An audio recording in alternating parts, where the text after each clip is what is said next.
welcome you to a jam-packed Georgia Dome, and Atlanta sold out for weeks. The Chick-fil-A Peach Bowl, Clemson and number 13 Auburn just about set to go. Clemson has won the toss. They've elected to defer. David Richardson is set to kick it deep to Markeith Cooper. Tiger versus Tiger today. Auburn from the SEC, 1 point away, in fact, of the SEC championship. A 30-29 loss to Tennessee. Clemson at 7-4 out of the Atlantic Coast Conference in Atlanta for their second consecutive Peach Bowl. And we're underway with a low wobbler, which will go out of bounds off the foot of Richardson. Auburn at 9-3, a surprise SEC West championship for the Auburn Tigers at 6-2. Damian Craig dominated offense. Rusty Williams, their leading rusher, at just 277 yards per game. They don't have much of a running attack. Fred Beasley is the fullback. McLeod, a converted fullback, the tight end. Karsten Bailey, their leading receiver, 53 catches. Tyrone Goodson is the other wideout.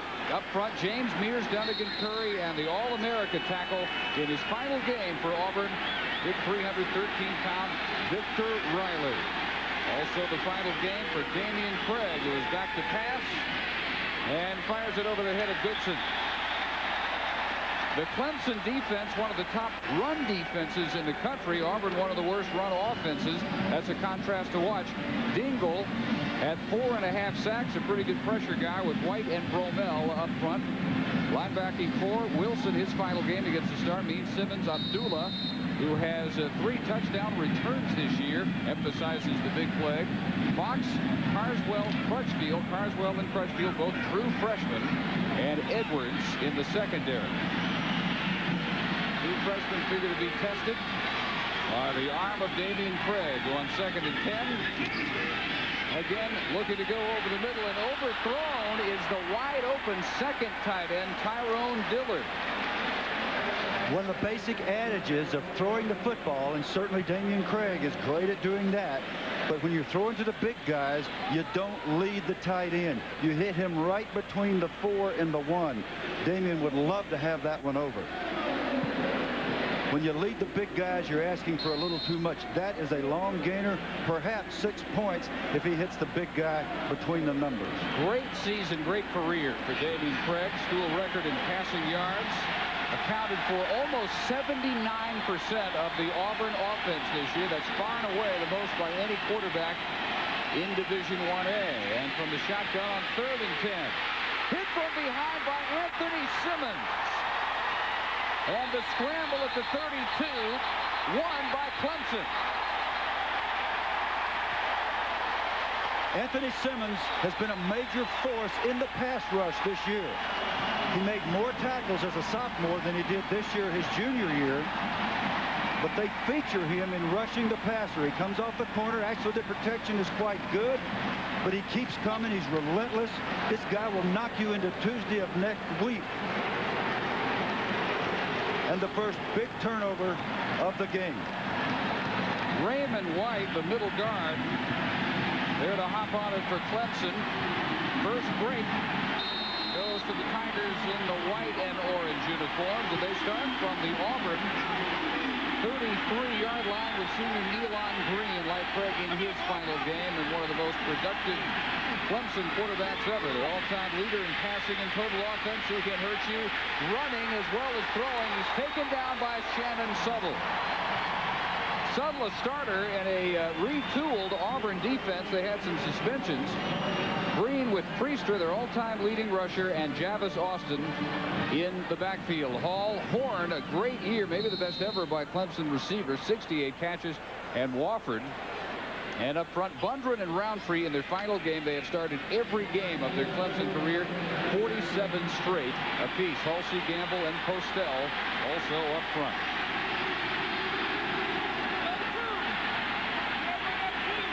Loss of 5, motion from Lamont Hall, the tight end. And the try through the middle, netting very little for the fullback, Javis Austin. Auburn defensively with Suttle for the suspended Jeff Dunlap. He broke team rules. Dorsey and Carson up front. Also suspended Quentin Reese at linebacker and Marcus Washington, the starter there.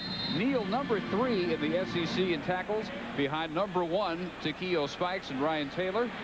Behind 4 linebacker core, Nolan, Casher, Houston, and Brad Ware, second team all SEC. Their leader with 4 interceptions this year.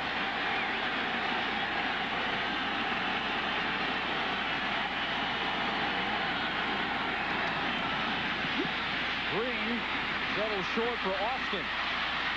And Javis Austin managing only the 30, where it will be 4th and 7. The tackle made by Antoine Nolan. And even though Nealon Green did not get the kind of attention that Damian Craig did, his numbers are every bit as impressive. But he's surrounded by a balanced ground game. He also runs the option. What you saw there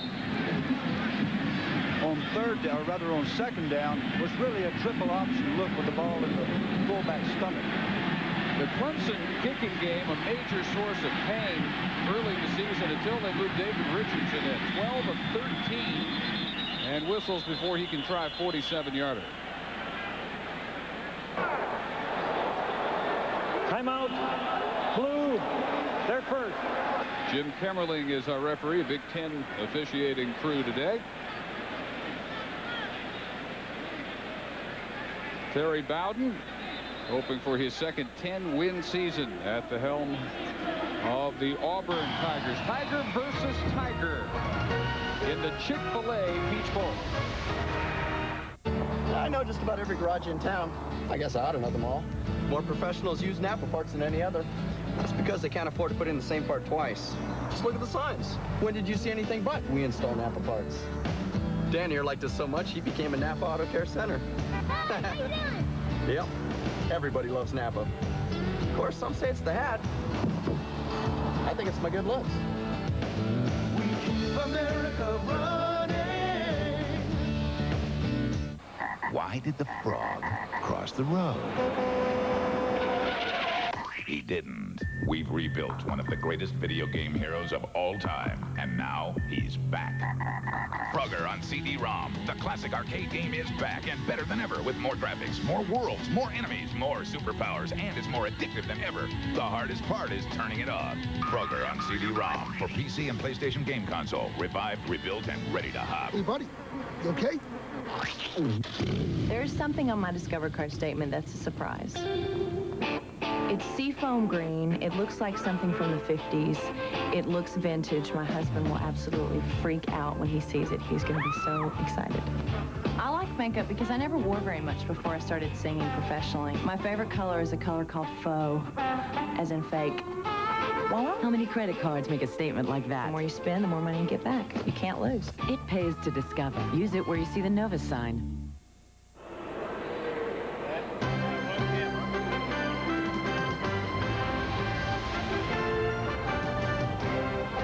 The Chick-fil-A Peach Bowl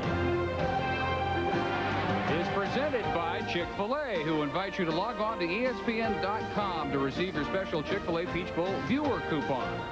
And in part by Chrysler, engineered to be great cars. After the Auburn timeout, a little time for David Richardson to think about it. Now set to go on a 47-yarder. Clemson hoping to cash in the fumble by Damian Craig. Unusual statistic, David. Didn't mean to interrupt you, but missed 5 extra points this year, but led the league in field goals. Way low. And wide left.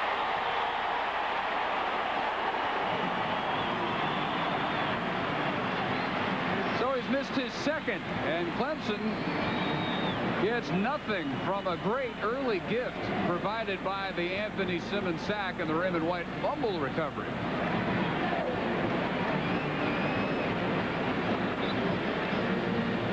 This is a case of over-swinging. Every golfer in America recognizes that tendency. You come across the ball, regardless of whether it's kicking a football or swinging a golf club, the actions are very similar. And when you lose your poise just a little bit, you come across and you hook that ball, and that's what happened on that play. Dave Barnett, Bill Curry, the Peach Bowl always close 13 straight years. It's a touchdown or less to decide this game. Yeah, it's always been close, and we have the prettiest day ever for Peach Bowl, and we're indoors. Auburn now with Craig back at it. From the 30, Tyrone Goodson in motion. Toss around the left side for Rusty Williams, and by Auburn standards, that's a marathon run. Their longest run of the year is 25 yards.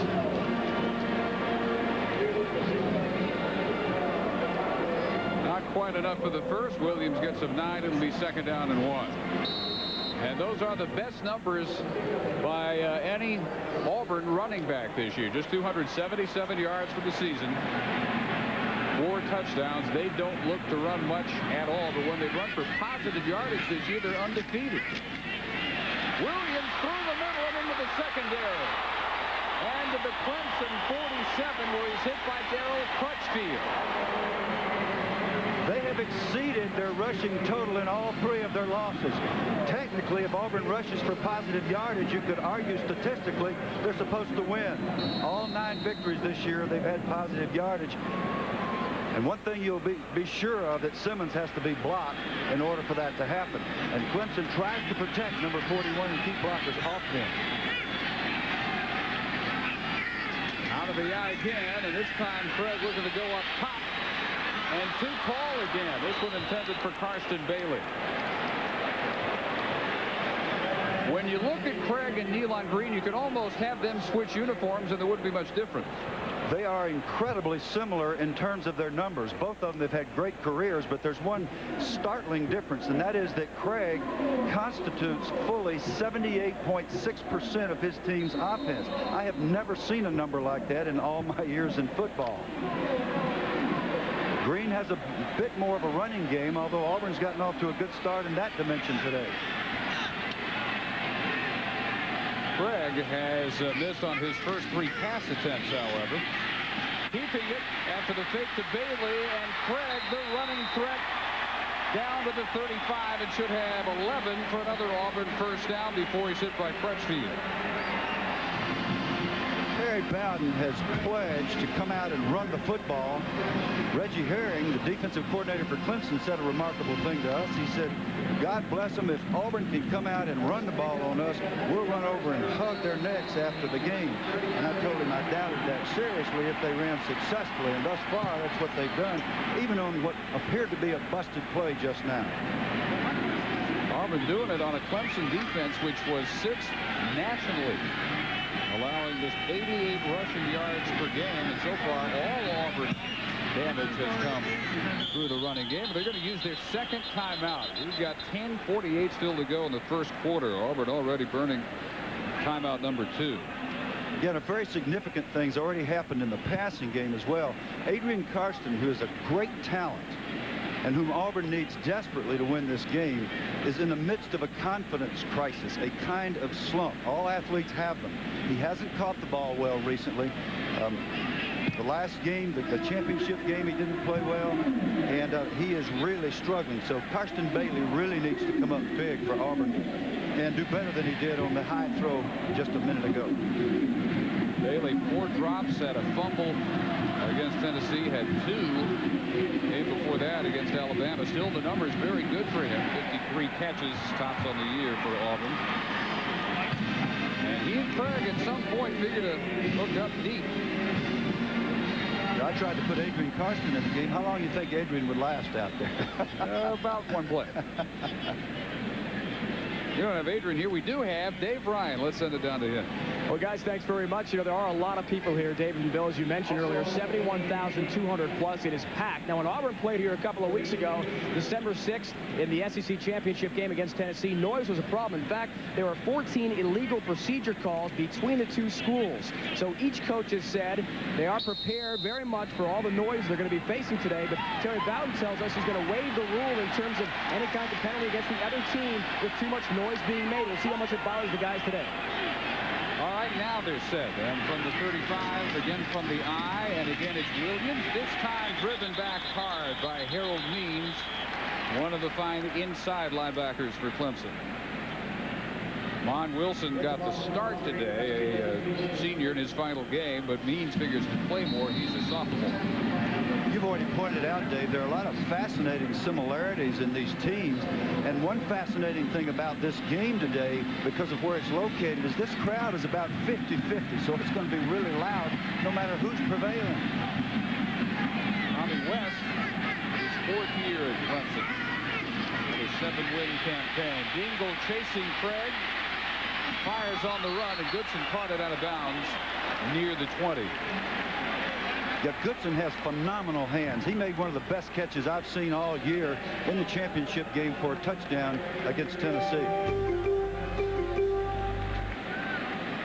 Karsten Bailey on isolation here. Antoine Edwards in coverage. And what a receiver coach tries to teach his men is that you explode off the ball whether you're the primary receiver or not. I think Karsten is really struggling with himself. He did not run off the ball full speed there. That is not what Terry Bowden would want in that instance, whether you're on the backside or the front side. Bailey sent wide left. Auburn 38% for the season in the day. Looking to pick up their first 3rd down conversion. With time, Craig delivers it, almost intercepted with a marker down late. That's going to be holding. It's going to be called on Fred Beasley. The big guy, the really big guy, jumps inside him here. See 23 at the right of your screen, at the bottom of your screen, just sort of grabbing hold of Abdullah's stomach, number 53 for Clemson. Here's the call. There are offsetting fouls, holding on the offense, holding on the defense. They will offset, replay, 3rd down. So nobody's real happy. You had DeMarco Fox covering Bailey. Tommy West at 28 and 19 in his 4th year at Clemson. His 3rd straight bowl appearance, though. Won't have to remind you his first bowl appearance. No, you don't have to remind me at all. I was here. That was the 93 Peach. 14-13 win over Kentucky. Now Senate is out of the way. Hard-fought game, a good game for Clemson.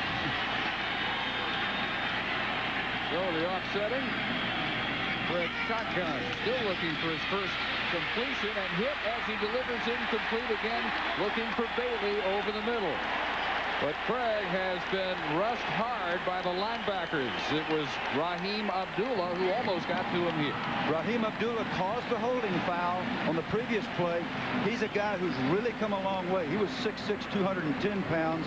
Now they've got him listed at 230. I suspect he's a little heavier than that, and he is the master of the big play. Abdullah, last year at this time, they weren't real sure if they could leave him in for long stretches because he didn't follow the assignments all the time. Jared Holmes, first team All-SEC. This is a 52-yarder. His longest of the year was 48. He's got enough leg. And he's good. Terry Bowden said other people have quarterbacks or running backs that have come through for them and have been their star. Jared Holmes is our star. You see why right here. This is superb follow-through. First one he had even attempted beyond 50 this year, and he nails it from 52. 3-0 Auburn.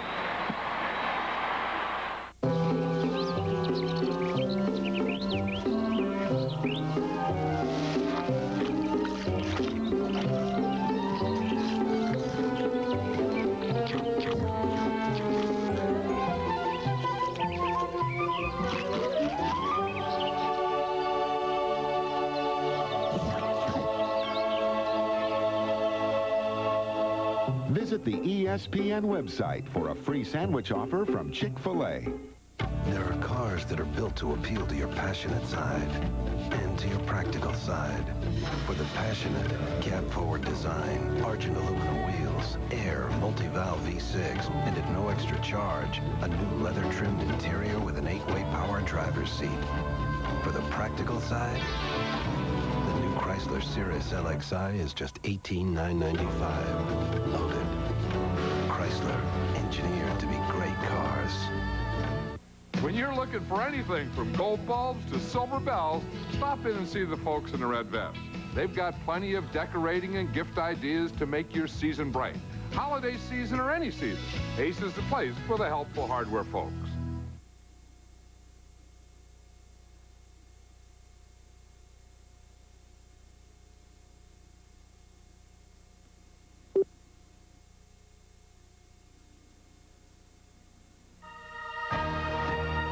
Welcome to National Car Rental's presentation of ESPN Bowl Week.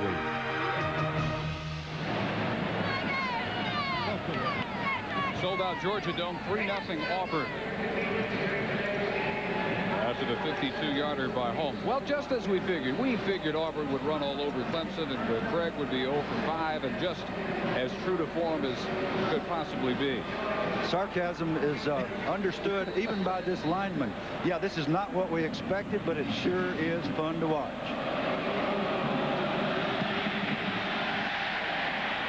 Holmes was pretty cranked up today. Sends this one 5 yards deep. And Antoine Edwards settling for the touchback. I really got the feeling from being around the Auburn people that they were going to use their regret and their remorse about losing by 1 in the championship game to benefit them in this game. And Jared Holmes is no exception. He missed a 45-yarder. As great as he's been this year, he missed one within his range that could have won that game for them.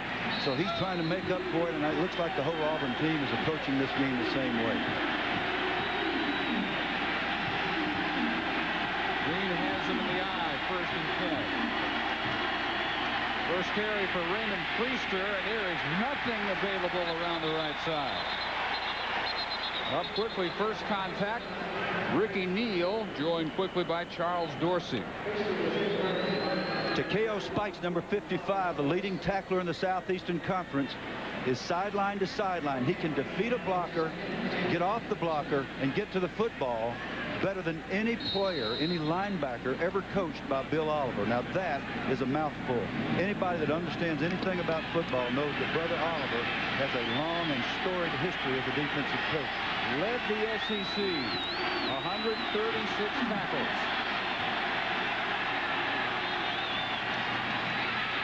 Green sacked at the line of scrimmage.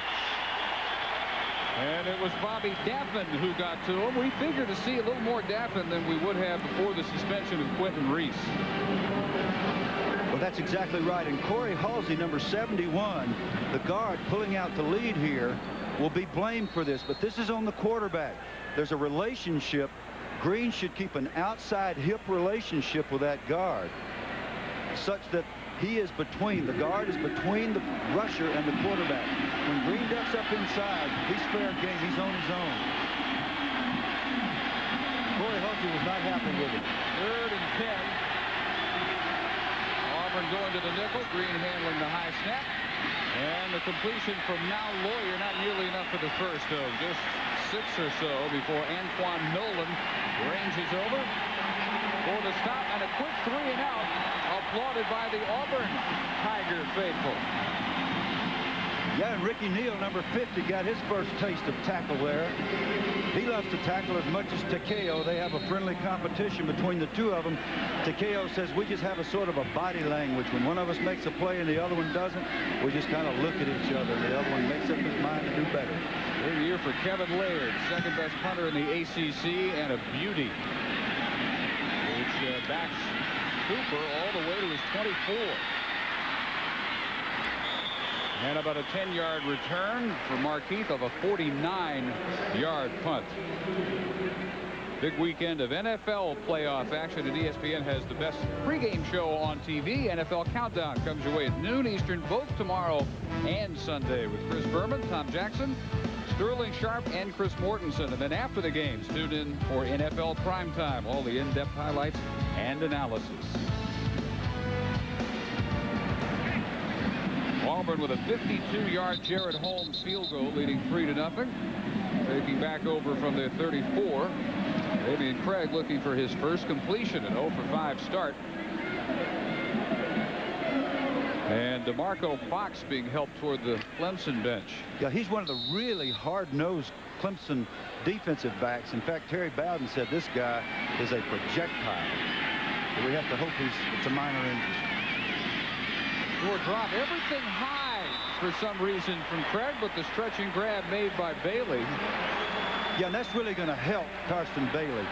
Getting up there and getting his fingers on that football. That's the way you're supposed to catch the high ball. Watch his concentration here. Beautiful catch. He hasn't done that in several weeks. And Bailey helped out. Bit of a rocky landing that time. Yeah, when you land on this stuff, it really rocks whatever you land upon. Eric Lowe in for Bailey. And this is DeMontre Carter, a little 5'11", 174-pound freshman out of Pensacola. And ranging over from strong safety, fellow true freshman Robert Carswell. And Robert Carswell has the kind of maturity coming out of high school, according to his coaches, that he just stepped in and doesn't play like a true freshman. Whereas his counterpart, Darryl Crutchfield, number 30, is really having to learn on the run. They're both gifted athletes, but Carswell is a grown man right now, even though he's still in his true freshman year. Crutchfield, the least experienced defensive back there, but the entry by those two freshmen allowing them to move more athletic safeties to corner. Edwards on one side and Fox on the other. They feel their best secondary, but still a work in progress. Feeding the blitz, hits Poor with the catch. And good for 12 yards. Poor knocked down by Crutchfield at Clemson's 47-yard line. When you hear about a hot read, this is what you are getting. The quarterback points out the rusher, Simmons here, who will be coming off the corner. When he comes, the receiver cuts off his route, picks Poor, number 89. There he is, right there. He knows the ball is coming right now. Damian Craig knows that Simmons is going to be free and not blocked. Successful hot read and completion. First time that happened, Simmons forced a fumble. Almost got there this time. Juggling catch of the pitch. Rusty Williams back at tailback and inside the 40, where Michael Allen and Carswell there to combine on the tackle. Now, I think the Auburn offensive line, this is my opinion, I think they've been highly insulted. James, Mears, Dunnigan, Curry, Riley, McLeod, by all this stuff about Auburn can't run the football. That we're the worst rushing team or the next to the worst or whatever. And they've come out here and they are blocking one of the most physical fronts I've seen this year extremely well in the running game. They are the only team to post a winning record out of that bottom five. Williams off left tackle to the first to the 35. Still haven't broken the long one, but they haven't all year. Anything longer than 25, but very effective. 5 to 10 yards so far. Already 44 rushing yards, in fact.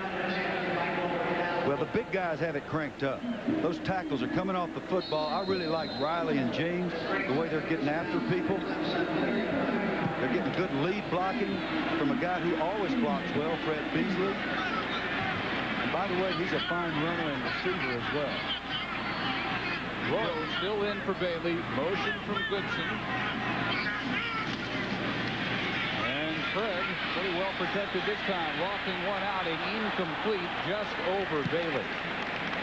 And they tried to see just Beasley, I should say, tried to see just how fine a receiver he is on that attempted layout.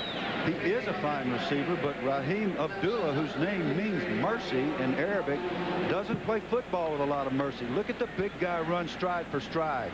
That's beautiful man coverage by a 6'6" linebacker. Actually, he's designated as a bandit in this scheme.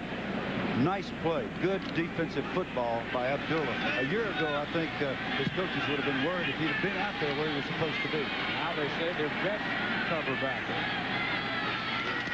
3 wide to give it to Williams, who cannot spin away from the first hit. And let's go down to Dave Ryan. Well, Dave and Bill, good news for Clemson's defense. DeMarco Fox, defensive back, is back in the lineup. Strained left shoulder. He was out a couple of plays, but has been cleared by Clemson trainers and is good to go, at least for now. Got to have him as a sophomore. Their experience in that secondary, as we said, very hard to come by. And they compare him to Virginia's Anthony Poindexter. That's about as high a compliment as there is for ACC defensive back. That's exactly what Coach Bowden said. And this is a reworked secondary with 2 former safeties playing corner and 2 true freshmen playing safety. So they split Williams out wide on 3rd and 10. And Craig misses his connection with Goodson. And Goodson turns back as if in anger, thinking that he'd run the right route, and Craig had thrown it to the wrong spot. Yeah, well, they'll work that out, because I'll promise you that Craig is not bashful. If he made a mistake, he'll say so. If Goodson's not right, Damien will straighten him out, because this guy is a real leader. He will motivate his team by his actions and also by any other means necessary. Offensive coordinator Bobby Allison. His first game in that position was the Independence Bowl last year. So another 52-yarder by Holmes. Not quite this time. Holmes, though, decked, and as yet we haven't seen a marker down. Snap was the first problem on that play. Edwards barging in. But there is no marker. And it'll be Clemson ball. They'll take it from the 35. Holmes 1 for 2. Comes up with a limp after the miss, and it's still 3-0 Auburn.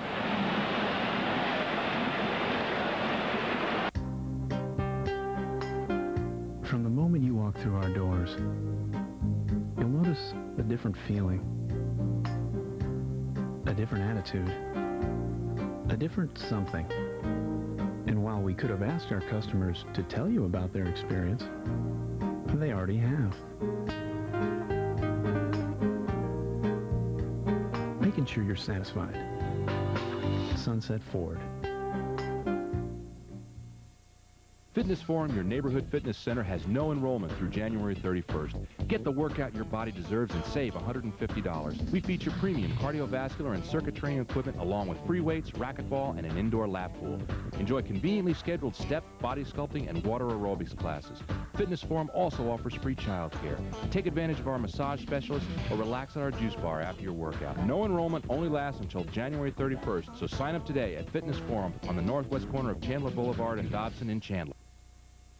Your predictions were correct. You're the man, Bob. Come on. How'd you get in here? Be a fan. I am a fan. Then you could win the ESPN Be a Fan Ultimate Road Trip presented by Bud Light. Log on to ESPN Sports Zone and predict who will win each of the Big Monday matchups. Big Mondays! You and a friend could hit the road for the ultimate road Bob. trip. Go to Road WAC, trip, Bob. Big East, and Big 12 Conference Championship games. Can I bring Bob? And a friend. Bob is my friend. Hopefully, this man won't win the ESPN Be a Fan Ultimate Road Trip presented by Bud Light. Enter now. Holmes coming up limping. Let's see what happens to him. Not a good snap. That's the first problem. He's barely touched on the leg, but I suppose that his ankle was affected or his shin somehow. One has to hope that it's the shin if you're an Auburn fan. Certainly not a serious injury. Priester only tried it a couple of times, nothing doing for here. Well, maybe a 3-yard game. Let's check in about Jared Holmes. Dave Ryan, an update. Well, Dave, apparently he was hit just as he released that kick that went wide a few moments ago on the top of the right ankle, and he is being looked at by the trainers here on the Auburn sideline. They tell me he is all right and should be okay for the rest of the game. They certainly desperately need him in there for special teams today against Clemson. Well, he almost is the special teams. He's the punter. He handled all placements, including kickoffs. So that would indeed be a desperate circumstance if he has to miss even one special teams play. Priester, a nice cutback, and almost to midfield for the first down. Clemson was very fortunate there. They were in an illegal formation. They only had 6 men on the line of scrimmage, and it was not called. They're very fortunate that long gainer could have been brought back. Very seldom do you see spikes on the ground, but in this case, he is knocked down on the ground. Excellent block by Terry Witherspoon, number 26, the fullback. Priester, his coaches say, the most unselfish, good player they have ever been around. Tremendous, quiet leadership. From the oldest to 10 out of Allendale, South Carolina. Nowhere to pitch for Green. It got foiled. by 92, Bobby Dafford making the most, Bill, of his opportunity. Absolutely. When you get a chance to play, Bobby's been a backup. He's from down there in Pritchard, Alabama, where football is a religion. In fact, it's a religion in that state. When you get your shot to play, man, you better take advantage of it, and Bobby certainly did in that case. Interesting thing about Bill's brother Oliver is he has coached both these teams. He was the Clemson defensive coordinator, 86 to 89. It's his second tour of duty with Auburn. He's also had 2 tours with Alabama. Not sure exactly how he's managed that, but you have to admire it. Well, he's managed it well. Huge hit delivered by Martavius Houston, and a late flag coming down, and a little difference of opinion. Yeah, unfortunately, we've got some fisticuffs out there, guys that are doing things they shouldn't be doing, pushing and shoving after the play. They're going to be flagged on it. Martavius is banged up. Personal foul on the offense. 15 yards, third down.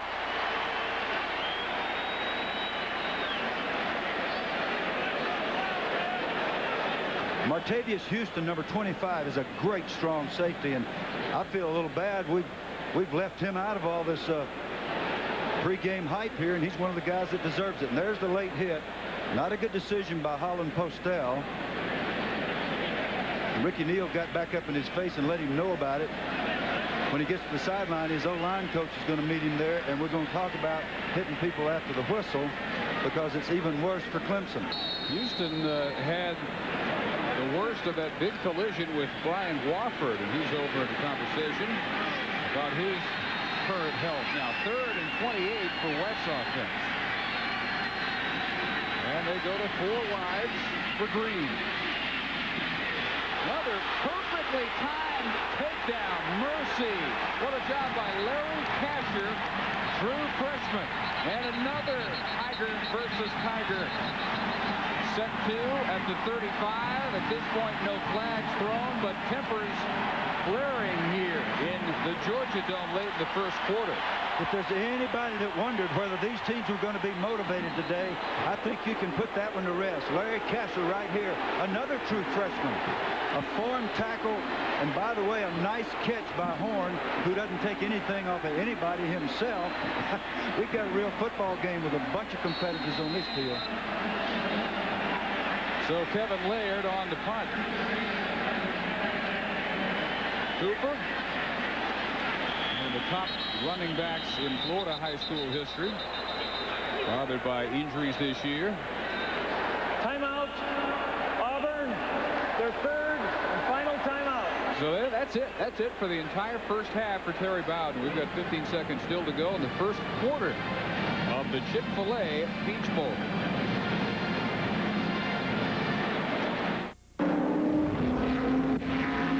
You know, racing for interstate means my battery has enough power to run my car, as well as some other race necessities, like this mini fridge, track lighting, my foot massager, a window unit. And for those long races, who could forget the espresso maker? Heck, I even had a big screen put in for my friends. Interstate batteries, power fast, built to last. Hey, Bobby, the burrito's done yet?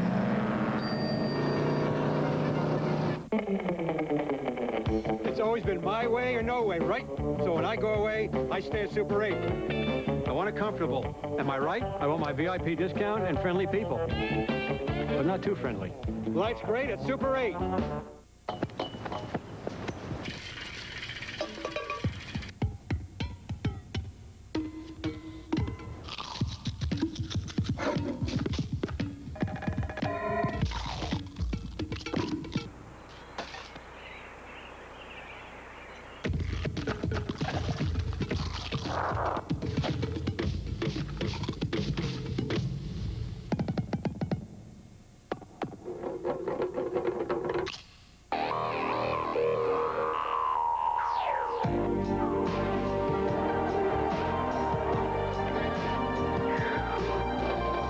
We thought about shaving so you could think about something else. Brawn, smart thinking.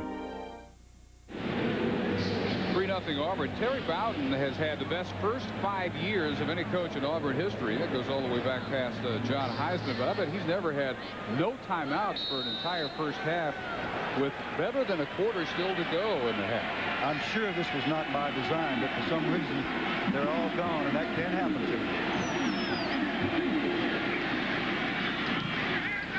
Laird, another beauty. They're caught at the 12 by Marquise Cooper.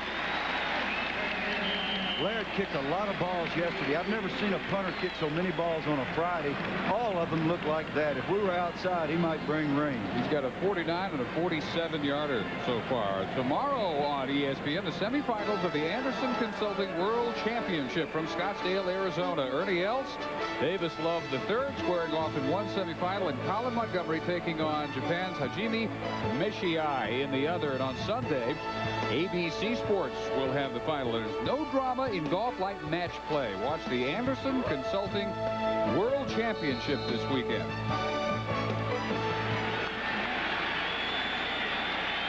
Georgia Dome packed. A sea of orange. 3-0 Auburn. And what ought to be the last play of the first quarter is at best a return to the line of scrimmage for Fred Beasley. And that will do it for a bruising first period of the 1998 Chick-fil-A Peach Bowl. Auburn 3, Clemson 0. It is 180 degrees from expected. It is a leather-trimmed interior. And now, it ties as J.D. Power & Associates' most appealing minivan, the new Chrysler Town & Country LXI. Built on the belief that great cars appeal to a more passionate side. And now, it's available with $1,000 cash back or a very special low lease rate. Chrysler, engineered to be great cars. Bath time means everything to me. So I bought all kinds of stuff on my Discover card, like sea salt, the aromas, the rubber duck. The cashback bonus award is my favorite part of the Discover card. It pays to Discover. Couldn't do without it. Accepted where you see the Novus sign. So Nicoderm CQ's working for you? Oh, yeah. Yeah, I'm doing just fine, cold turkey. Oh, well, that's great. Oh, yeah. Hey, Jack. Yeah. Take a break? Oh, nice one. Come on, you know we quit for New Year's. Oh, wait, I'm coming. Jack, no. Just one cigarette. No. Why are you so calm? Because I got help. CQ, a 24-hour stream of medicine that's always with you, even when you first wake up. Helps calm the cravings, my friend. All right. Nicoderm CQ, the power to calm, the power to comfort, the power to help you quit. He doesn't really talk about his hair, but I know he thinks about it. That's why he uses Pantene Pro V. The Pro Vitamin formula penetrates, improving hair, keeping it looking really healthy, shiny, strong. Pantene Pro V, for hair so healthy it shines. Ooh, a computer with the Intel Pentium 2 processor. You know it's fast, and you thought it was priced just out of your reach. Gotcha. Until now, the 1999 PC with the Pentium 2 processor from Gateway. Complete with 32 megs of RAM, 17-inch monitor, AGP graphics, and a whole lot more.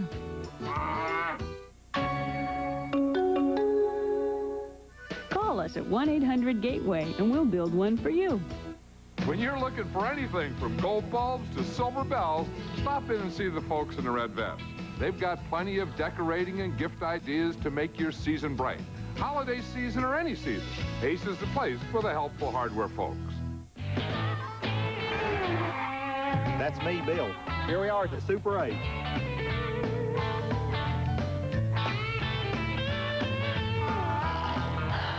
For reservations, call 1-800-800-8000. Ready for the second quarter. Auburn 3, Clemson 0. In the Chick-fil-A Peach Bowl, the Georgia Dome in Atlanta. Let's go down to Dave Ryan. Dave, thanks very much. We're joined by Steve Robinson. He's the Vice President of Marketing for Chick-fil-A, and Steve's got a very special presentation for us. We sure do, Dave. In 1973, Chick-fil-A started awarding $1,000 scholarships to our restaurant employees. To date, that has added up to $13 million. Today, we start a new tradition. Truett Cathy, our founder and chairman, wants to begin a new tradition for higher education from Chick-fil-A, so I'm going to turn it over to him. All right, let's go to Truett Cathy now. Go ahead, sir. All right. Dr. Muse, Dr. Kuras, we have my privilege and honor to present to each of you a check in the amount of $20,000 to go into the General Scholarship Fund.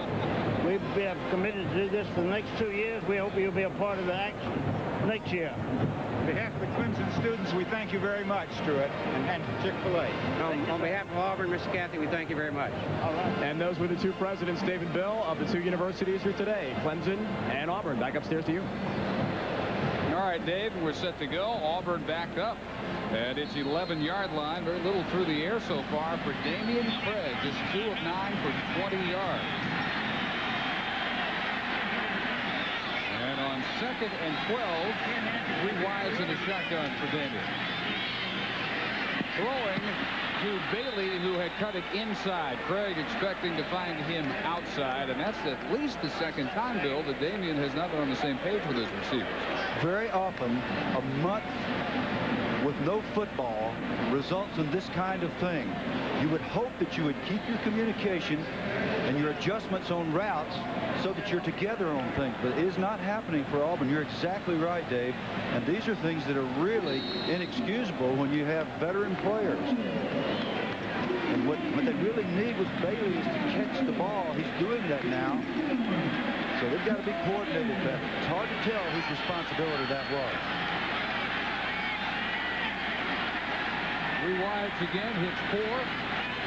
3rd wide out, bottom of your picture.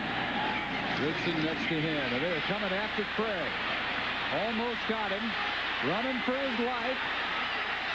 Finally pulls up, has Poor, who hangs on somehow. I don't think they will give him the first, but he's close. That is a marvelous football play for Clemson University. We've got a player down. DeMont McKenzie, the backup middle guard, is the injured Clemson defensive lineman.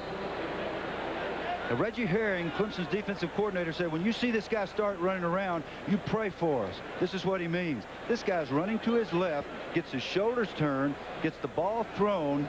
Hicks Poor comes back. Excellent, excellent execution.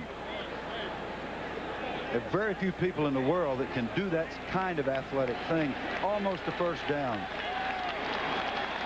And they keep looking at McKenzie, a sophomore from Lake City, South Carolina, who pulled up lane. Boy, he looked plenty healthy when he was giving chase to Damian Craig. Oh, yeah, he was running full speed. It looked like maybe he pulled something in the pursuit process. Listening to Lynn Swann, who's one of the great receivers of all time, he said, when you got a guy like Craig, you have to run 2 routes. First, your initial route, which is the play, and then the route that you run after your quarterback begins to move around. So Poor did a good job to come back to the ball, and that's not a time when you can gauge the first down marker. Well, it has been, among all the bowl games we've seen so far, a very physical first half. Yes, these two people, these two groups of people are anxious to win this football game, and they're going to do it in Southeastern style. Clemson's just a little bit tired of hearing about the Southeastern Conference being there in the same state with the University of South Carolina, so they want to prove that they're just as physical.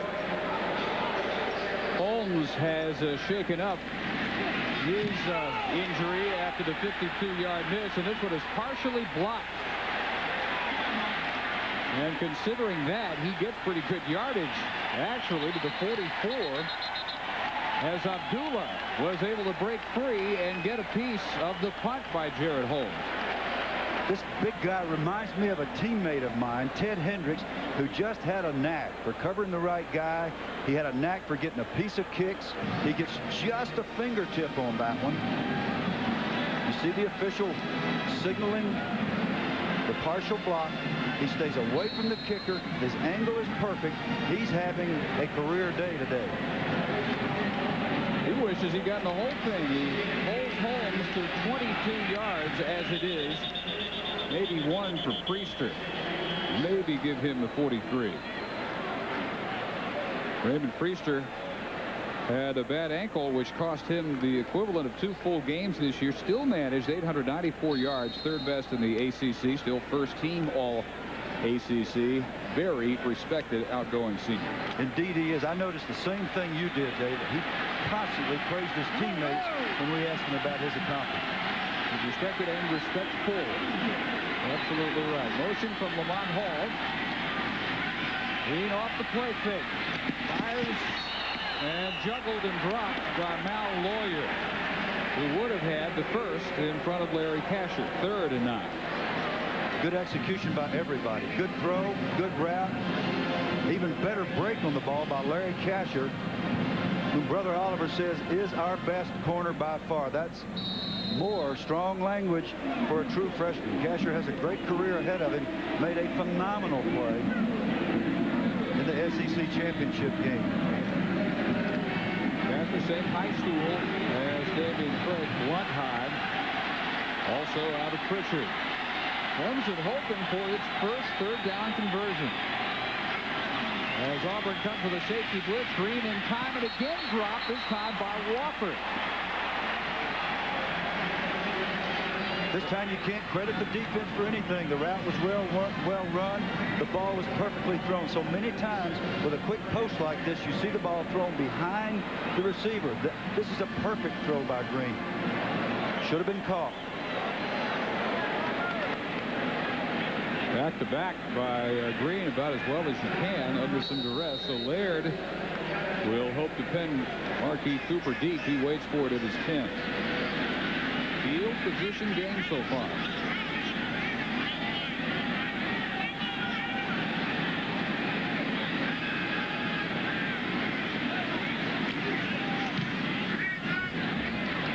And this comes to the 17. Not quite as much as Laird had hoped after two beauties. This one just 26. 3-0 Auburn.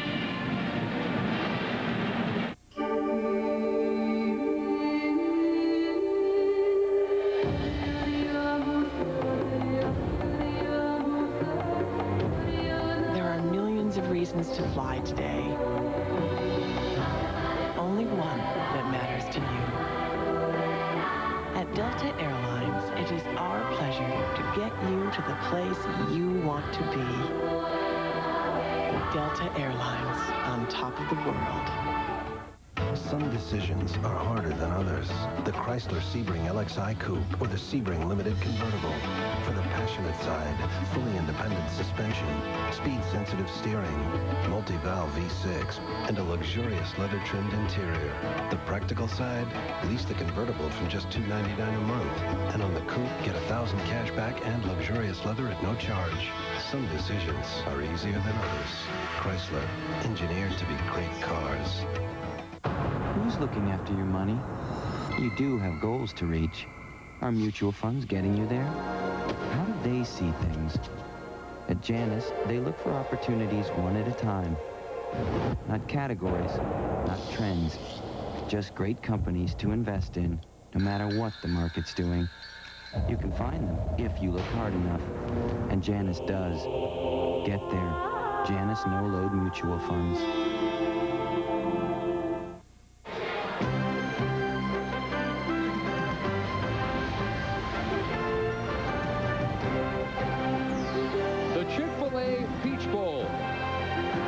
Brought to you by the 68,000 professionals at Delta Airlines and by Janus No-Load Mutual Funds. And in the Georgia Dome, Dave Barnett, Bill Curry, and Dave Ryan. 3-0 Auburn early in the second quarter. Auburn from their 18-yard line after the short punt by Kevin Laird. Auburn 9-3 against the nation's toughest schedule this year, and a point away from the SEC championship, decided 30-29 for Tennessee right here almost a month ago. DeMontre Carter, his second tour of duty at the tailback today, and hit at the 20. Let's go down to Rhino. Well, Dave, the outlook pretty bleak for DeMont McKenzie right now. A strained left hamstring. They have wrapped up that hamstring, put ice on the back. Fred Hoover, the head trainer, tells me they'll evaluate him at halftime, and they've given him crutches to help him get back into the Clemson locker room at the break. So things not looking good for him to get back today, Dave. Came up lame chasing that man. Not the first, not the last. Yeah, I think people will be chasing Damian Craig for a long, long time. One thing that we noticed when we talked to Tommy West, we are not going to just be controlled and try to contain him. We've got to get after him. If he can stand back there and cut you to ribbons. He has not been accurate yet, but he will get that corrected. Batted down. Looked like he was trying to get that one to Carter. We also had Beasley and Dillard in the neighborhood, but Lorenzo Bromell goes up and gets a piece of this one. The beauties of being 6'6". Look at number 91 coming here. Boom. Beautiful. 6'6" D lineman.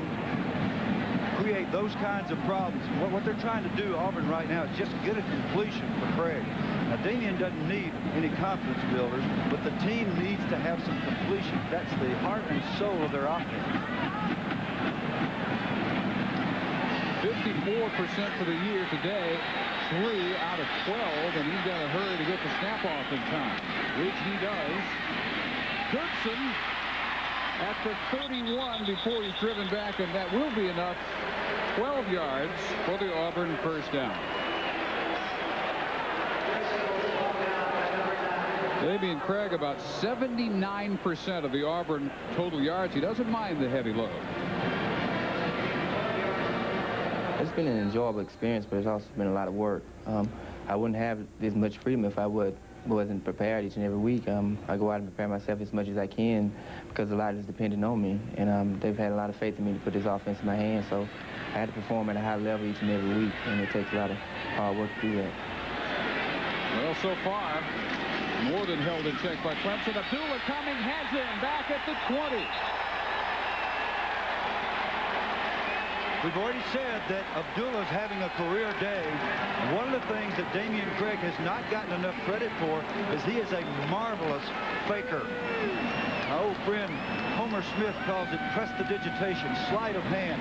This is a superb fake. This ball's on the hip. He rolls away.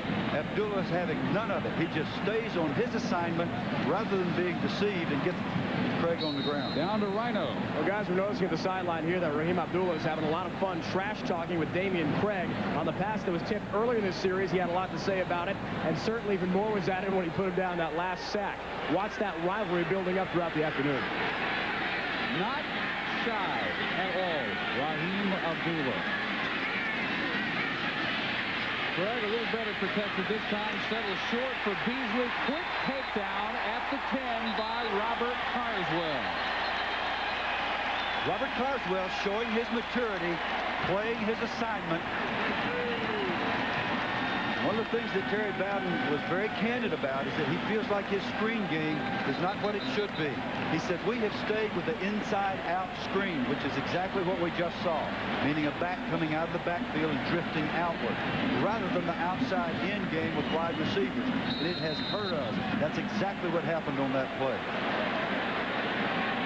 Carswell, a starter since Game 7, way before his 19th birthday, so didn't waste much time at all throwing him into the fight. Here's a 3rd and 31. And they stay in the eye and keep it on the ground for Rusty Williams, only reaching the 14 before Bromell wraps him up.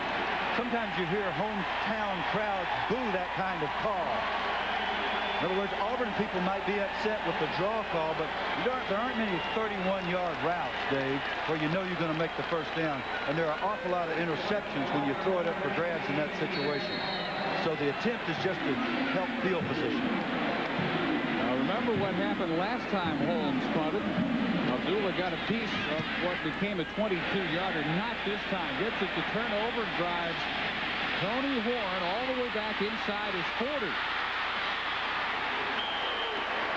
Horn, the all-ACC all-purpose man this year, manages 5 on the return. The 51-yard punt by Jared Holmes.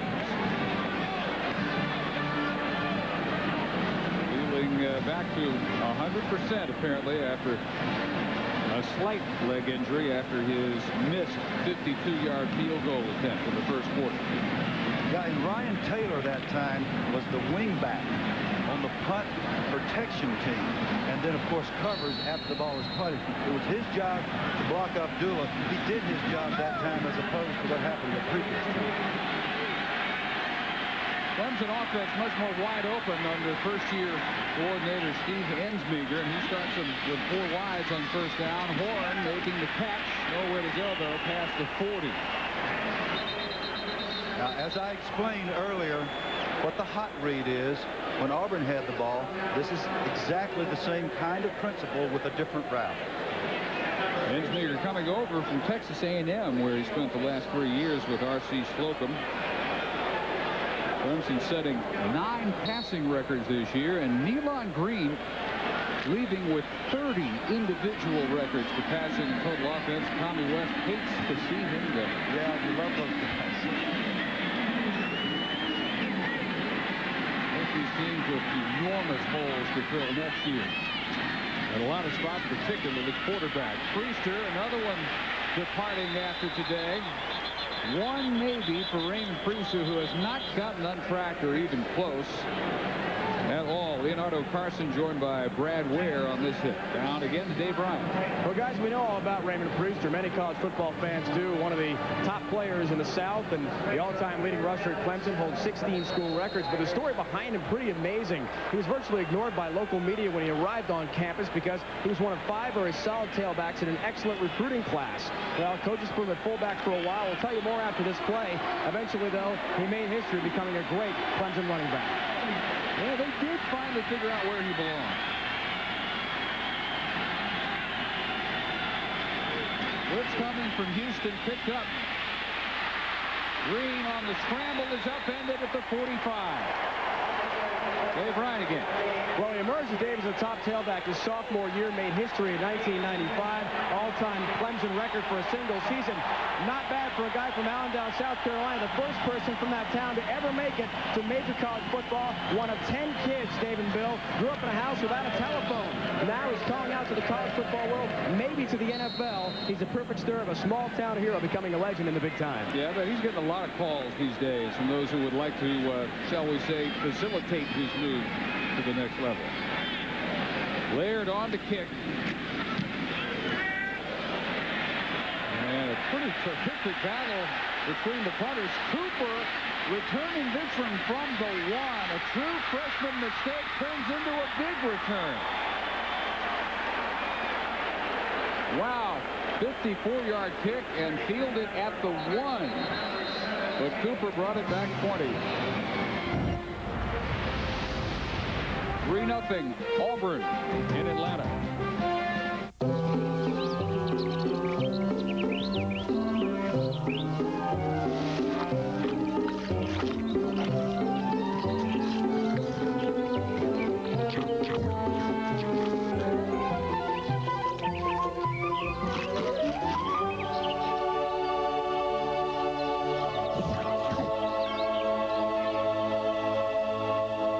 Visit the ESPN website for a free sandwich offer from Chick-fil-A. Life's a trip, and it takes money to get where you're going. That's what mutual funds are for. At Janus, making money means looking for breaks nobody else saw coming, jumping on and riding them in. No matter what the market's doing, there are great companies to invest in. Janus finds them, so you can get there. Janus no-load mutual funds.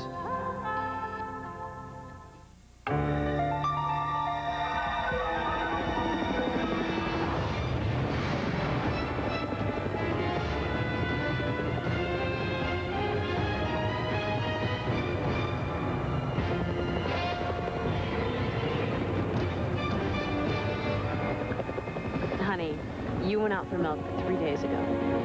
Come home now. It's just more fun to drive. The all-new Accord from Honda. Well, we knew the Tigers would be happy, not particularly this set, because they trail 3-0. Cooper's heels are on the 10-yard line. That's where his coaches place him. Normally this kind of mistake, and this is a big mistake as a rule, only happens when the returner starts somewhere around the 15. Then he forgets about the presence of the 10-yard line rule. But he should start with his heels on the 10 if the ball goes over his head and let that thing go into the end zone. He was lucky because he got it out to the 22.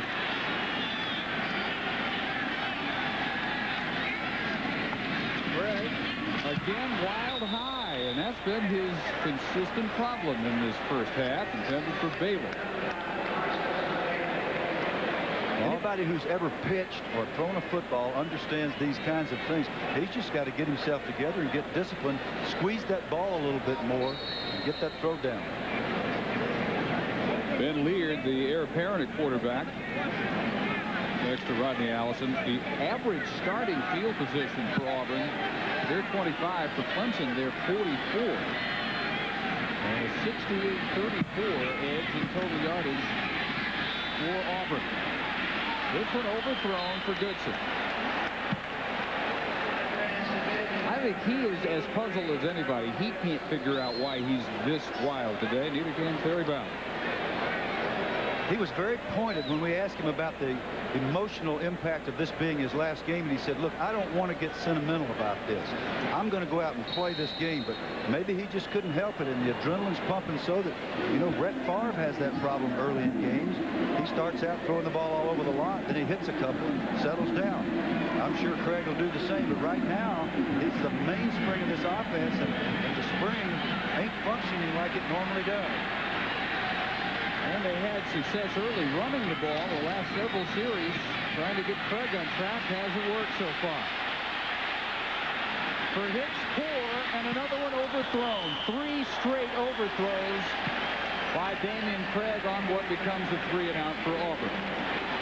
Marvelous protection. Plenty of time. Craig tries to go for the big one. Once again, he's long.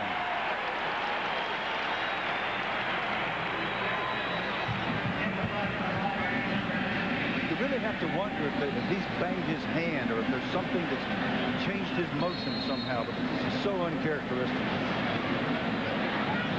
One of those two punts by Holmes blocked. And this one blocked again.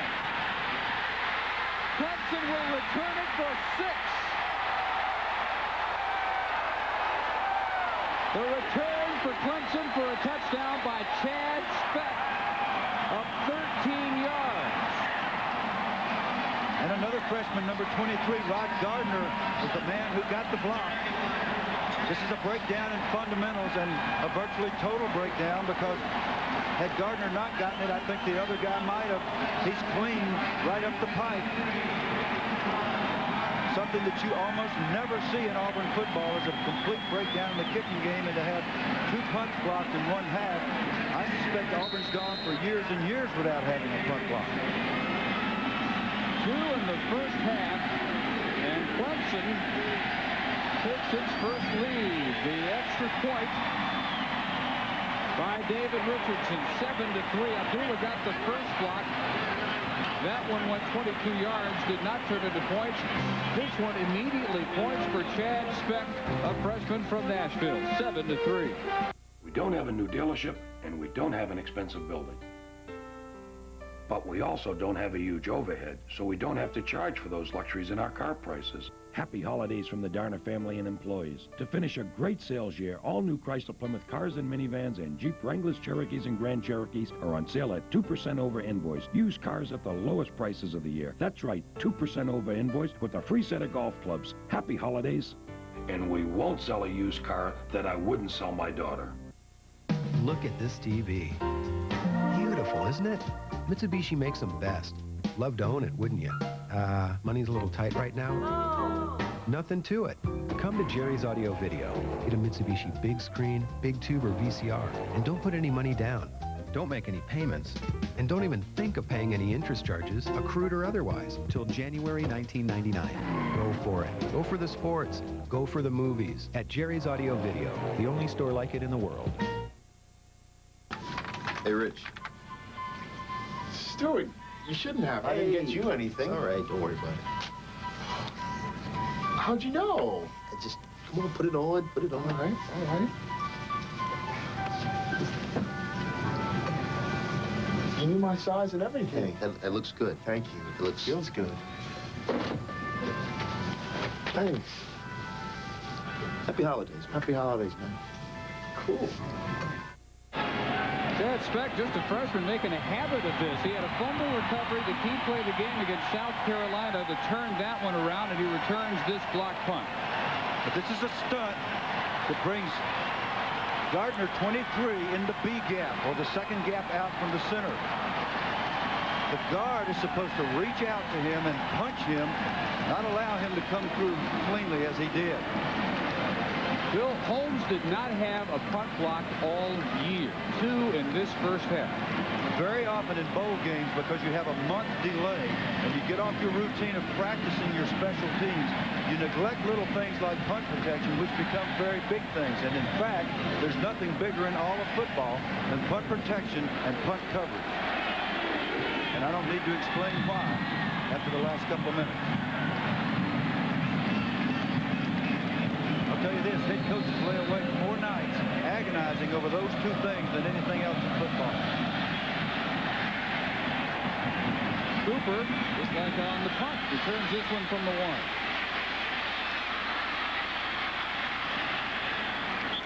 And Mark Keith across the 25, where Auburn will try to come from behind for the first time. Familiar sight for a Clemson fan. Last year's Peach Bowl, Trevor Price forcing the Herb Tyler fumble early, and Harold Means there to pick it up for Clemson. That set up the Nealon Green touchdown keeper. The only points, as it turned out, for Clemson. They led 7-0. Kevin Falk back for LSU. 4 yards to tie it at 7.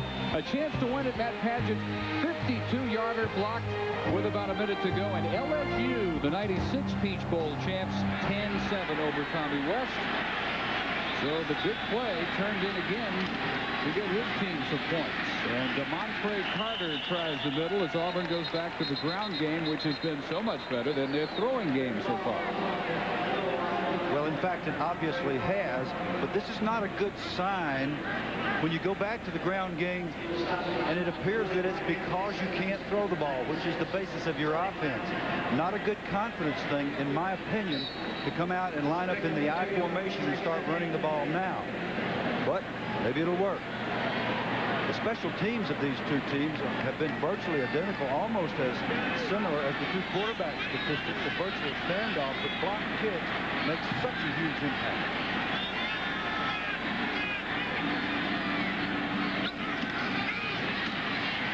Craig, 3 wide to pick from Mercy.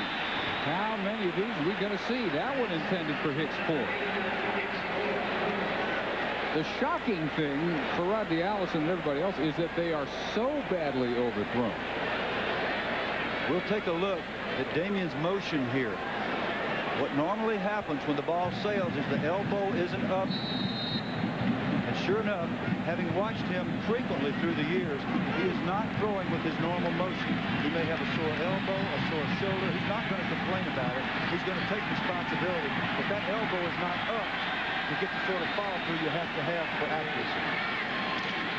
So on 3rd and 8, this one right on target for Bailey. Turns, runs away from Fox. And finally, at the 10, Antoine Edwards runs him out of bounds. 62 yards. Finally a strike from Damien Craig. It was just a matter of time. That elbow came up, the accuracy returned, and that is definitely not Adrian Karsten, number 5. That is Karsten Bailey exploding down the sideline like the old Karsten Bailey, spinning away from Fox. Look at that acceleration. He'll be a real factor in this game. He needed that for confidence. Clemson, second big catch. With his first time out, Bailey, for the 5th time this season, hooking up for at least 57 yards on a pass from Craig. They had 77, 76, 70, and 57 yarders, all touchdowns during the regular season. 62 here to get him set up first down just outside the 10. The Auburn coaches have enormous confidence in Karsten Bailey. He's a guy that goes through the off-season program, and you get up at 5:30 in the morning and drive yourself through conditioning and diving in the dirt and all the things that players hate. He does it with vigor and comes back for more. That's why they had no doubt that he would return and produce in this game. Down to Rhino. Dave and Bill, pretty amazing. We saw Karsten Bailey take that long pass and run nearly for an Auburn touchdown. He's already had his bell rung in this game, had to sit out a few plays earlier. As you recall, he was hurt, suffered a near concussion, but he's back in the lineup and all right. He also had about a 5-inch gash on his forearm, and they had to take him out a couple plays for that, patch him up and get him back in there. So he's battered and bruised, but making big plays for the Tigers today. Gary Bowden said he's got to be like Greg Norman, and he sort of reminds him of the golfer who recovered from the Masters disaster from a couple of years ago in his ability to just forget about it. Bad play, forget about it. Wipe it out. Great competitors live in the present moment. That means you put the last play or the last golf tournament or the last tackle behind you and get right back into the present moment. That's critically important. You know, as tough as Bailey is, maybe he needs to get roughed up a little bit to get him back on his game. Something's working.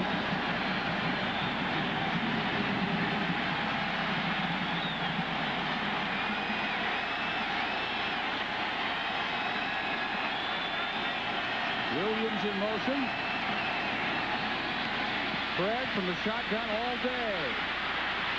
Now backs up, fires to the back of the end zone, just over Williams. That looked like one out of the Randall Cunningham highlight reel. Precisely. Randall Cunningham has maturity. Damian Craig has maturity. He's not just running around like a chicken with his head cut off. He's out here looking for a receiver. He threatens the line of scrimmage.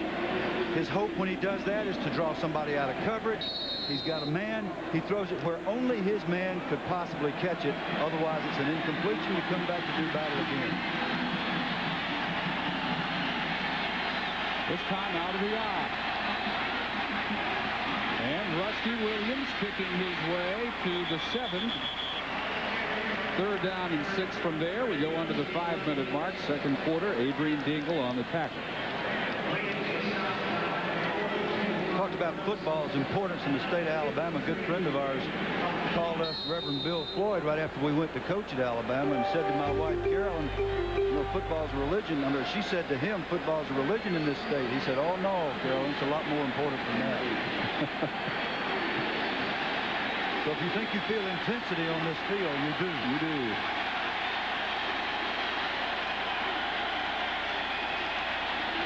Motion from Bailey, who got him down here to begin with. Fred pulls up through Bailey's hands at the goal line. One of his better throws, and Carson knows this one was catchable and could have given Auburn the lead back. Yeah, and precisely the same thing happened in the SEC championship game. Not a tough catch. And the most novice of fans can tell that he took his eyes off the ball. You must look at the tip of the football, see it into your fingers each and every time. To use Damian's words, each and every time. Holmes to try a 24-yarder and get him within 1. Jeremy Zills, his backup punter, puts the hole down, and Jarrett is good again. But Bowden hates to settle for 3 there. 7-6 Clemson.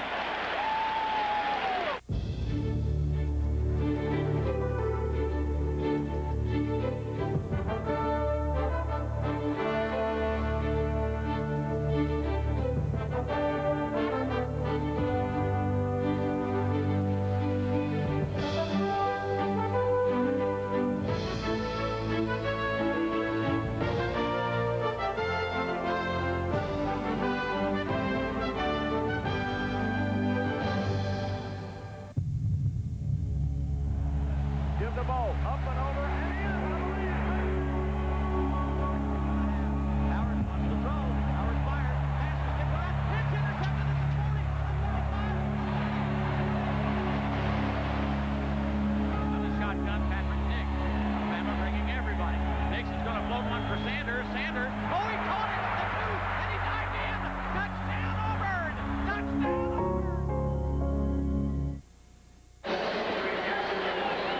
Touchdown! 7-6 Clemson. 4:15 to go in the second quarter. All the points for Auburn from that man.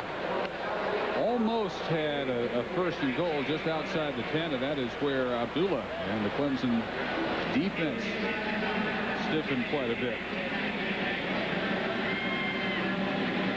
Yeah, this is a tough guy. A lot of times the kicker will get banged on the leg. He doesn't come back. This guy's come back and performed.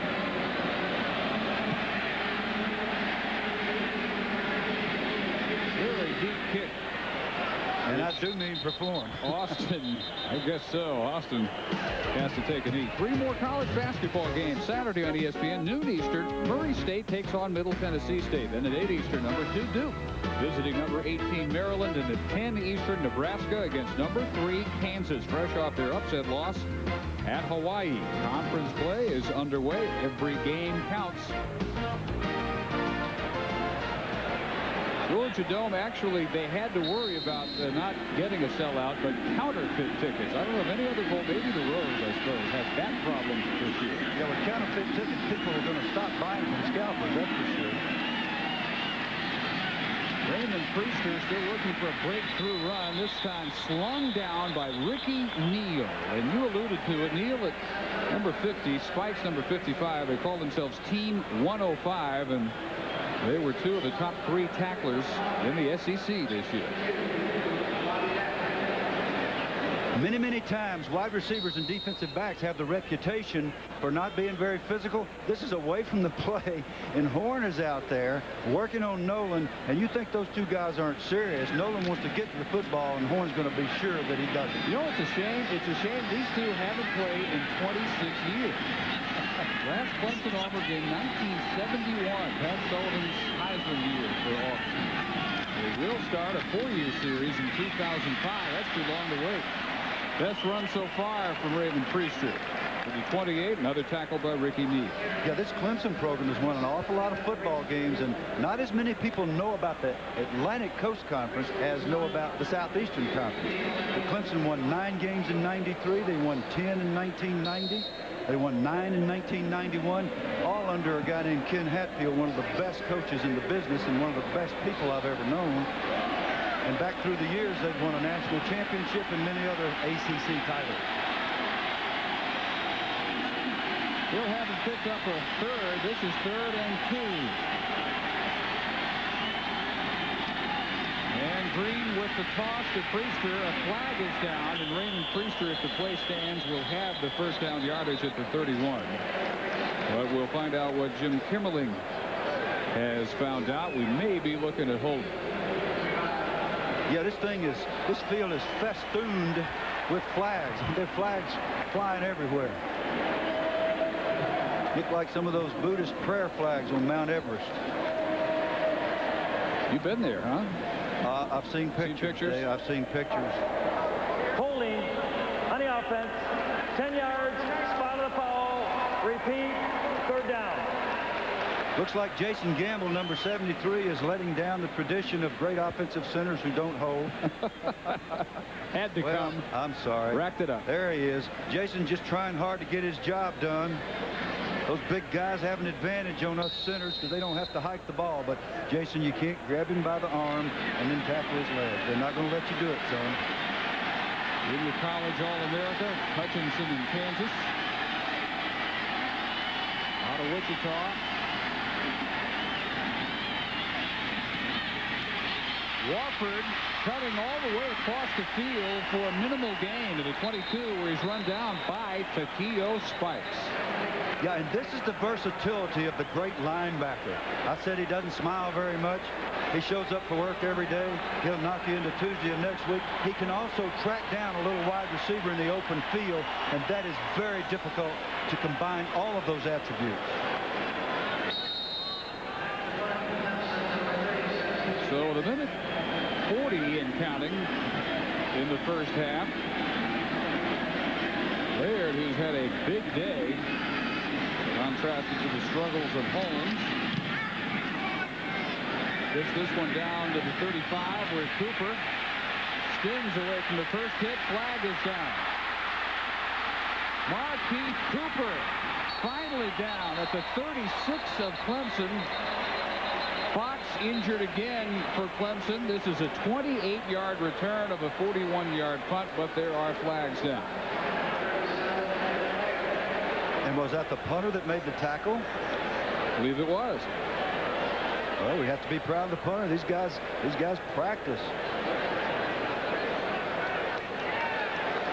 And the penalty on the block by Auburn. Fox for the second time shaken up. Yep. Let's check in Miami with Chris Fowler. Well, thank you. Coming up on the New Dodge halftime report, it's a wild scene out of Pro Player Stadium. We'll talk about tonight's FedEx Orange Bowl game, the keys for Tennessee to pull the big upset. the keys for Nebraska to try to finish 13-0, maybe convince some pollsters. And also we'll have a recap of the Rose Bowl, Michigan's narrow victory, the possible impact on the polls, and Ryan Leaf makes an announcement. Lee Corso, Kirk Herbstreit join me on the new Dodge halftime report from Miami in a couple minutes, guys. First looking pretty fresh off the red eye from the Rose Bowl. Yeah, I'll say, and I just regret that we're working and I can't hear my hero, Lee Corso. That's where I learned most of my football. Oh, all of us did. Well, we still are. I mean, it's a daily process this time of year. Lee's been very good, very helpful to me in my first year, and I'm grateful. Damian Craig has no timeouts, hasn't had any since the end of the first quarter. What a lot of time, 1:17 to go. Rusty Williams, little room around the left side. About 9 yards to the 40. Mond Wilson, the senior inside linebacker, making the tackle. And an excellent lead block by number 23, Fred Beasley, on Terry Bryant, 93. Big red shirt freshman, a good-looking linebacker, but that time he was handled by the veteran fullback. Still surprising to see an Auburn huddle with no timeouts. Williams again, cutting left, flag down. He's driven up on Michael Allen. 13 yards if the play stands. This, I think, may be holding Auburn. Normally when the thing is called, a holding call is called from the sideline. It's the tackle or the tight end. In this case, there was no tight end to this side. It's the split side tackle, Geno James, number 78. See number 78 at the left tackle spot here. Gets those hands. He's a little ambitious with his left hand. That's very easily seen by the official on the sideline. You've got to let go of that jersey. If he lets go right here, he's legal. But he's got a death grip on Lorenzo Bromell. And the Clemson coaches are going crazy, and they're very gratified by the call.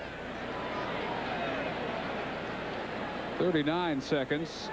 And Bowd now having 70-plus yards to travel. Not very many penalties until these last couple of possessions. And they've each had 2.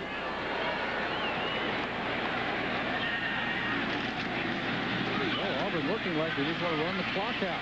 Third straight carry for Rusty Williams. And a minimal gain as we get down inside 30 seconds. The tackle by Harold Means. Well, it really makes sense when your quarterback is not as sharp as he normally is, and when you've got a minimal amount of time like this. Terry Bowden's made the decision to go ahead and run this clock out rather than try to get down the field and risk another mistake. That's very obvious.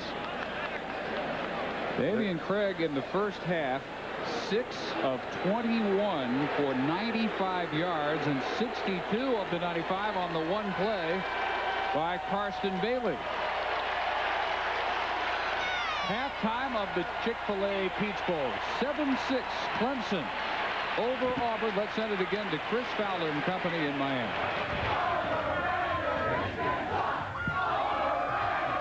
And welcome back to Miami outside a wild Pro Players Stadium. Nebraska and Tennessee fans, their enthusiasm not dampened in the least by Michigan's victory in the Rose Bowl yesterday. If you can yell and cheer your way to a national title by influencing voters, these folks are going to try.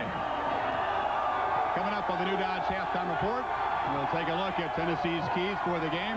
Peyton Manning, fine quarterback, will face that Nebraska pass rush and have to perform under pressure with perhaps a tender knee.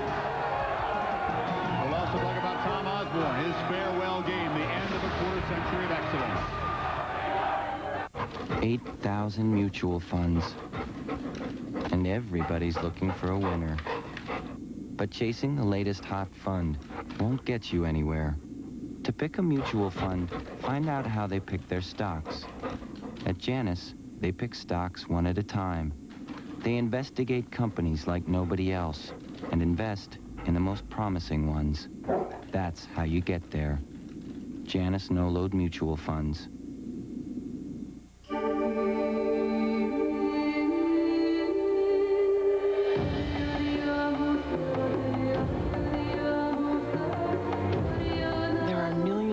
To fly today.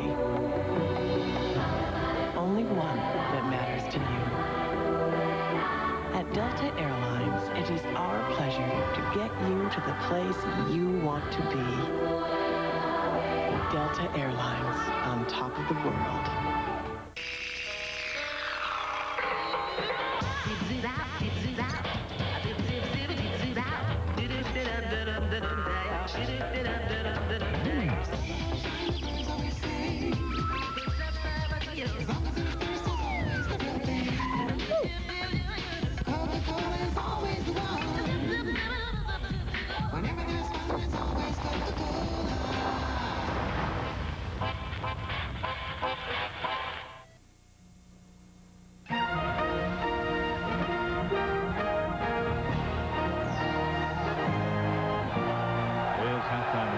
Presented by the new Dodge.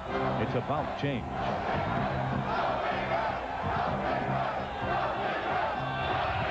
Welcome back to the new Dodge halftime of from Miami. Chris Fowler along with Lee Corso. Nice tie, Lee. Are those cows? Eat more chicken. And Lee Corso. Kirk Herbstreit joins us. We got big red, big orange fans getting crazy here. Perhaps because of Michigan's victory in the Rose Bowl, the stakes diminish just a bit.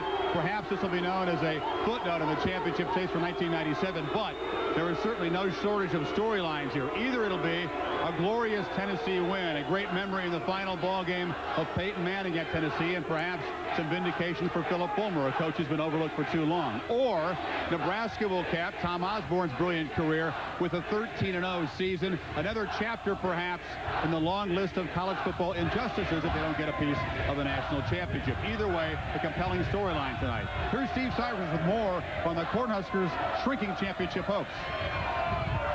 Now, if it's to win a national title, Nebraska has to do more than win. It has to change the minds of many voters.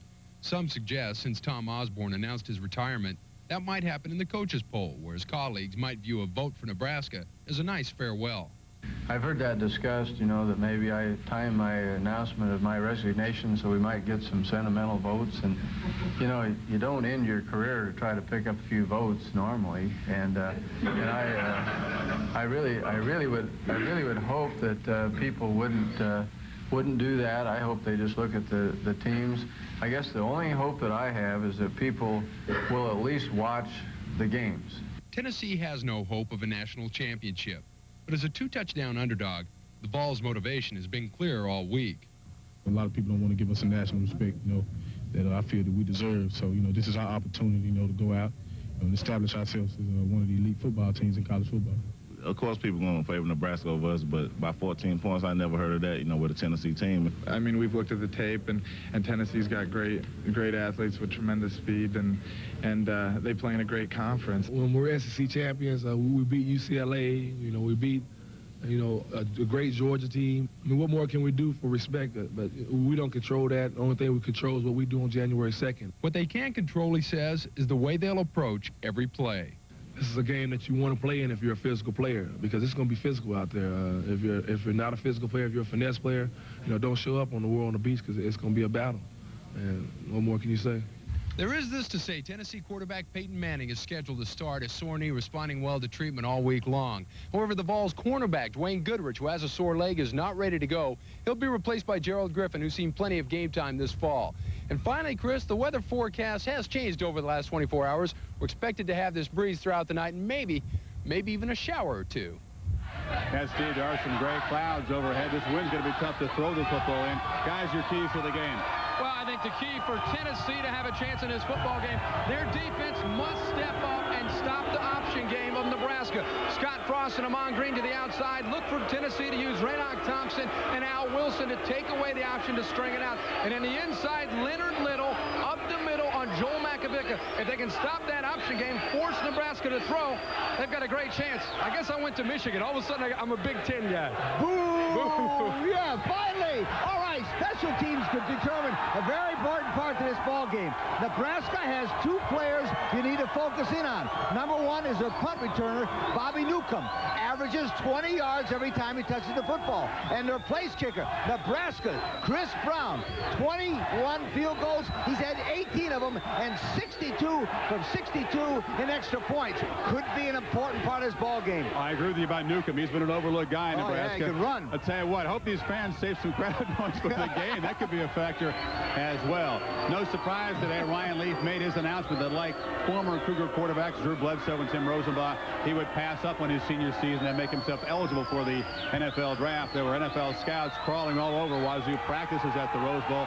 He's expected to be one of the top 5 picks in the draft. He made this announcement at a press conference this morning in Pasadena. In this decision, I consulted many people who I felt would be in my best interest. Drew Bledsoe, Warren Moon, Jake Plummer, Peyton Manning, and of course, Mike Price, who allowed me to come to a decision I feel excited and very comfortable with. It's a decision I was reluctant to make at first, but in time have come to believe it is in my best interest. I decided it's time for me to accept my next challenge and make myself eligible for the NFL draft. Did not get the win yesterday against Charles Woodson and company, but what a way to go out in the second quarter. Wazoo led 7-0. This is perhaps Leaf's only real big mistake of the game. The interception by the Heisman Trophy winner ended a drive and kept the score 7-0. Later in the second quarter, Brian Greasy, his brilliant afternoon evolving here. He'll find Ty Streets. That was his longest pass and catch of the season. Ties the game at 7. That's the way halftime was. Third quarter, Sean Timms takes the reverse. This was a 99-yard drive for the Cougars to retake the lead. The extra point was blocked. Fourth quarter, Michigan, after taking a 1-point lead, Greasy, the play-action pass. They waited all afternoon for the tight end, Jeremy Tillman. He gets open. Michigan went up by 8. Leaf comes out inside of 30 seconds, starting deep in his own end. Goes to Nye Taylor. Watch him just shove Charles Woodson to the ground right there and make the catch. Somehow the officials would miss that one. 9 seconds to go. No timeouts. Leaf, Jefferson pitches off to Jason Clayton. For some reason, doesn't go out of bounds. He's tackled. Watch the clock tick down. They stopped the clock to move the change. They went from 3 to 2, and then it just ticked off without a chance for a final play. Mike Price in disbelief. Leaf irate, but Charles Woodson not giving the victory back. The Cougars feeling they deserve one final play. 21-16 is the final. Michigan finishes at 12-0, but again, a sense of injustice on the Wazoo side. Here was the difference. Third down conversions. First half, Michigan did not convert. In the second half, they were 10 of 12, a 1-point converting 10 consecutive third downs. And Brian Greasy, 6 of 6 on third down conversions. He did 2 of them running, including a big 3rd and 11 scramble. Again, Cougar reaction to the final play not happening. I just don't understand the last play. I thought we had 2 seconds on the clock. If that would have happened, we would just went deep. I mean, we went and threw the clock down if we knew the time was going to go down. It didn't make any sense to me. You know, you can down that clock in less than 2 seconds. You know, I mean, it was, I don't know what happened. I thought it was an official's mistake, personally, but it doesn't take 2 seconds to snap the ball and down it. Brian Greasy's had a great season. Was this his best game? I think so. The biggest game of the season. Brian Greasy came and played his heart out. He gave us a chance to win today. We stuck through it, through the criticism and all the years of losing 4 games. And I'm happy for all the seniors that could be on this field tonight with all these fans and a national championship in our hands. You have left a wonderful legacy for every team that ever follows you. You just won the national championship. Wolverines won the way they won all year with defense and solid game plan, but Brian Greasy made a statement after the game. We played the toughest schedule in the country. Come on, Brian. I've been watching. Who's number 1, Lee? If Nebraska should win, will they have a claim? Everybody's talking about who's number 1. It's a very emotional situation. It depends on the colors. If you wear red, you think Nebraska. If you wear blue, you think Michigan. Let's take an unemotional look at the 2 teams. All right? Team A and Team B. See both of them? They both won 12 games. Team B has had a margin of over 17 points only. Look at Team B. Whoa, 30-something. Both of them 4. Here's a major thing. The opponent's bowl record. Team A is 0-6, and the other one 2-2. And guess what? Team A is Michigan. No, Team B is Nebraska. And you know what that tells me? If Nebraska wins this football game, they deserve a piece of the national championship, and I don't care what anybody tells you. It proves it right there in the facts. Yeah, I'll tell you what, Coach, one of the things here in the last month or so you've been talking about is Nebraska deserves it. I've been saying Michigan all along in both polls. I think the writers' poll is a done deal. Michigan has won that. In the coaches' poll, it's going to be very interesting. They have 23 coaches to try to persuade over to thinking Nebraska's a championship, but the door is open. After the way Michigan played in the Rose Bowl, close game with the number 8 team in the country, and as Chris mentioned, you look at the bowl record of their opponents, 0-6. That door's got to be open just a bit now. You read in newspapers probably today that it's never happened. The number 1 team has won its bowl and dropped. Hey, it's happened. It happened right here in Colorado in the coaches poll. That is true about the AP poll. Yeah. And Michigan's going to win the AP poll. They have 69 out of 70 first place votes. We'll have plenty of coverage leading up to this FedEx Orange Bowl tonight. It's a full hour of Sports Center, 6:30 to 7:30 Eastern Time, and then a half-hour special. And reminder, at halftime, it is Clemson's defense all over Damian Craig. It's the Clemson Tigers 7, Auburn Tigers 6. How long does it take to turn the new Dodge Durango from the sport utility with the most passenger room in its class into the one with the most cargo room? Not long enough.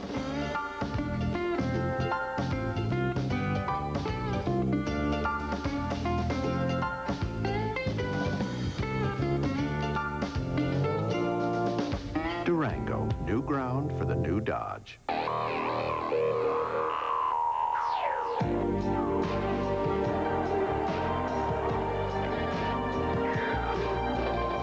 We thought about shaving so you could think about something else. Brawn, smart thinking. So you want to know what's on my Discover Card statement? I'm a camp cook, and a bad one, but I've got a good stove. Well, the toughest thing about buying a wetsuit is trying them on. How many credit cards make a statement like that? It pays to Discover. Let's go! Vacation travelers know that when it comes to renting a car, there's really only one place to go, National Car Rental, especially if you're going to the happiest place on earth. Because as the official car rental company of Disneyland in Southern California, National gets you in your car and on the road fast. For a family vacation you'll never forget. So what are you waiting for? Let's go to Disneyland with National Car Rental.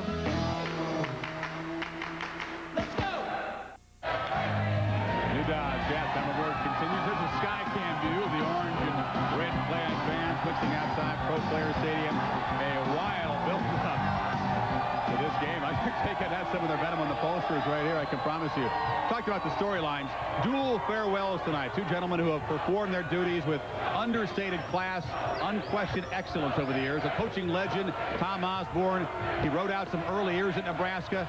It's maybe fitting that he ends in Miami, where he lost a couple of national championships and also won his first national championship on New Year's night in '95. Peyton Manning, of course, the folk hero, the legend. He goes for his 40th career win as a starting quarterback at Tennessee this evening and try to pull an upset that ranks with any in Tennessee history. The accomplishments, if you can sum them up in 3 lines on a graphic, kind of impossible. Manning owns 33 records, the most decorated quarterback in the country this year. And again, 40 wins as a starter is astounding. Perhaps more astounding, Tom Osborne's record. Unbelievable 29th straight year for a bowl in Nebraska. And he goes for his second 13-0 season. You know, Chris, 26 years ago, I worked in an all-star game in Tampa, Florida with Tom Osborne, the assistant at Nebraska. I was a head football coach in Louisville, and Tom was an assistant at Nebraska. I was tremendously impressed with all of his characteristics. Honesty, integrity. He was cool under pressure. I knew immediately he was going to be an outstanding head football coach. He won 254 games, and I won 73. That's all right. Well, you can't do everything. No, you're all right, Coach. You know, I think if you look at Peyton Manning as a player, very similar to Tom Osborne as a coach, a class individual. I know in the last month or so there's been a lot of talk about the fact he didn't win the Heisman, a lot of talk about his knee, but let's not lose focus on what he accomplished. He's broken a lot of individual records, sure, in the SEC, but more importantly, he came back for his senior year and he accomplished what he set out to do, and that was win an SEC championship game. He'd love to have a national title. He's going to go out here and give it everything he's got. Don't tell Peyton or Osborne or any of these fans that the stakes have been diminished for tonight's game. We're coming back halftime of the Chick-fil-A Peach Bowl. A little more defensive than we thought here. 7-6 Clemson lead at the break. We're coming back to Miami after this.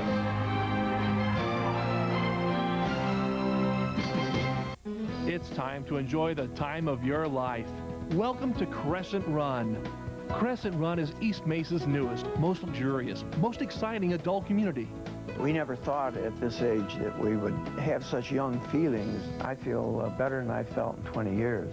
Well, you couldn't ask for nicer people. We're family. The lighting in each of the rooms is just spectacular. Discover the good life at Crescent Run, resort-style living in a place you'll love to call home. Call or come see us today.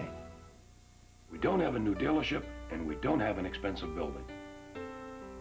But we also don't have a huge overhead, so we don't have to charge for those luxuries in our car prices. Happy holidays from the Darner family and employees. To finish a great sales year, all new Chrysler Plymouth cars and minivans and Jeep Wranglers, Cherokees, and Grand Cherokees are on sale at 2% over invoice. Used cars at the lowest prices of the year. That's right, 2% over invoice with a free set of golf clubs. Happy holidays. And we won't sell a used car that I wouldn't sell my daughter. Welcome back to the new Dodge halftime. Before halftime of the Chick-fil-A Peach Bowl, Auburn, an SEC team, is trailing. If the Tigers cannot come back, it would break a string. The SEC has won 9 consecutive bowl games going back to last year. But what about the ACC? If Clemson can hang on, it would be a perfect 4-0 for the ACC in this bowl season. Your thoughts, the bowl week reaction, Kirk, so far? Well, it's always interesting. You get into the bowl season, and people always want to talk about who had the very best trial, who did the best in the bowl games. I think it's pretty clear that the SEC and the Pac-10.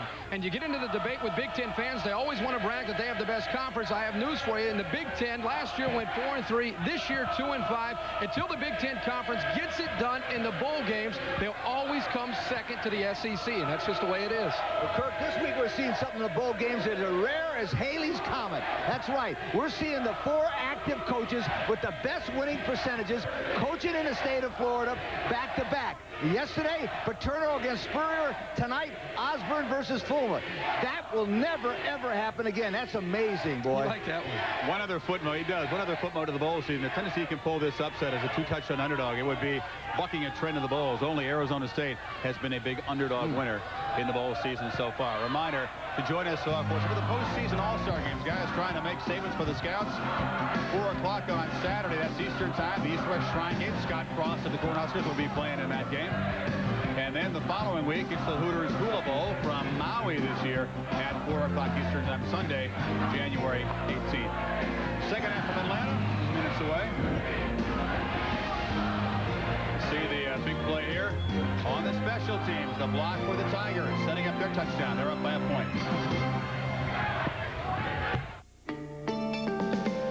The new Dodge Durango is like no sport utility you've ever seen. Say, for instance, you live in a neighborhood with a rhino problem. In a Durango, you could outrun him with the most powerful engine offered in the class. Or you could move him with its best-in-class towing capacity. Or, if push really came to shove, Durango's superior horn would prevail. Durango, new ground for the new Dodge. I've seen every card there is. Thousands of cards. Super 8's VIP card. It says, congratulations, your reservation is guaranteed, and you get 10% off. Life's great at Super 8. It's out there. It's ice, and it fears only heat. Driveway heat from Presto melts up to 4 times more ice than rock salt with no messy residue. Get driveway heat and kiss your ice goodbye. Hi there, I'm looking for a game. What kind? Well, I'm looking for NCAA football there, Mike. I want a game so realistic I can actually feel the punishing blows of the Michigan defense. I want to smell the aroma of the University of Colorado mascot. I want to hear the entire tuba section of the Appalachian State Band. I want to touch Howard's Rock at Clemson. Do you have such a game, Mike? No. Miss Pac-Man?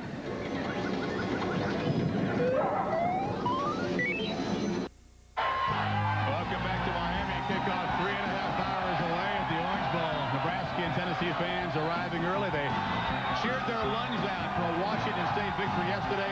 Didn't get it, but now they're going to make their case loud and long that if Nebraska gets the victory, they deserve at least a piece of the national championship. Tennessee fans, they have other things on their mind this afternoon. Let's break down.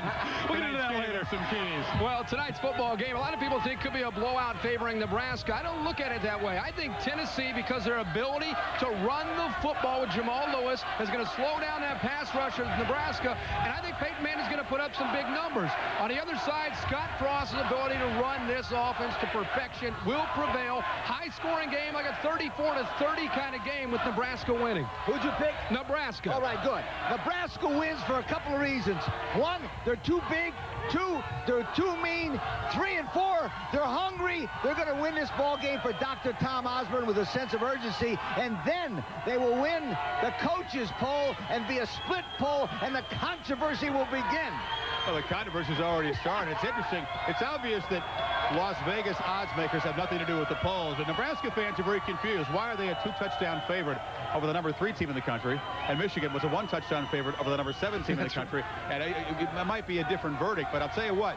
Other factors in this game, the wind, it's going to be tough as a quarterback, Kirk, to throw the football in this wind. This is a very steady breeze. Well, it's obviously going to favor Nebraska when it comes to that because of the way they run the football. Tennessee, but Peyton Manning, he throws a very tight spiral. I think he'll go right through the wind. As far as what Coach just mentioned, I think Nebraska's going to have to win this game by 30 or 40 points if they want to sway. You got to remember they got to sway 23 coaches, and I don't know if they're going to be able to do that unless they win by a big margin. On wind is most important also in the kicking game.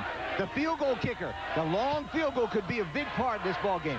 I agree with you that if they have the chance, and I'm not necessarily saying this is going to be a lopsided game. I think Tennessee has a great chance if they can cope with that win and if they can get a ground game. Nebraska just doesn't allow you to run the football. But if they do get a chance, I think Nebraska's players, not Osborne, he's not going to run up the score because of his final game, but the players know the importance of this crazy poll system and the inequities and the injustices that sometimes happen. The second half from Atlanta is coming up. It's a 1-point ball game. Clemson over Auburn. We'll be back here for more. Welcome back to National Car Rental's presentation of ESPN Bowl Week.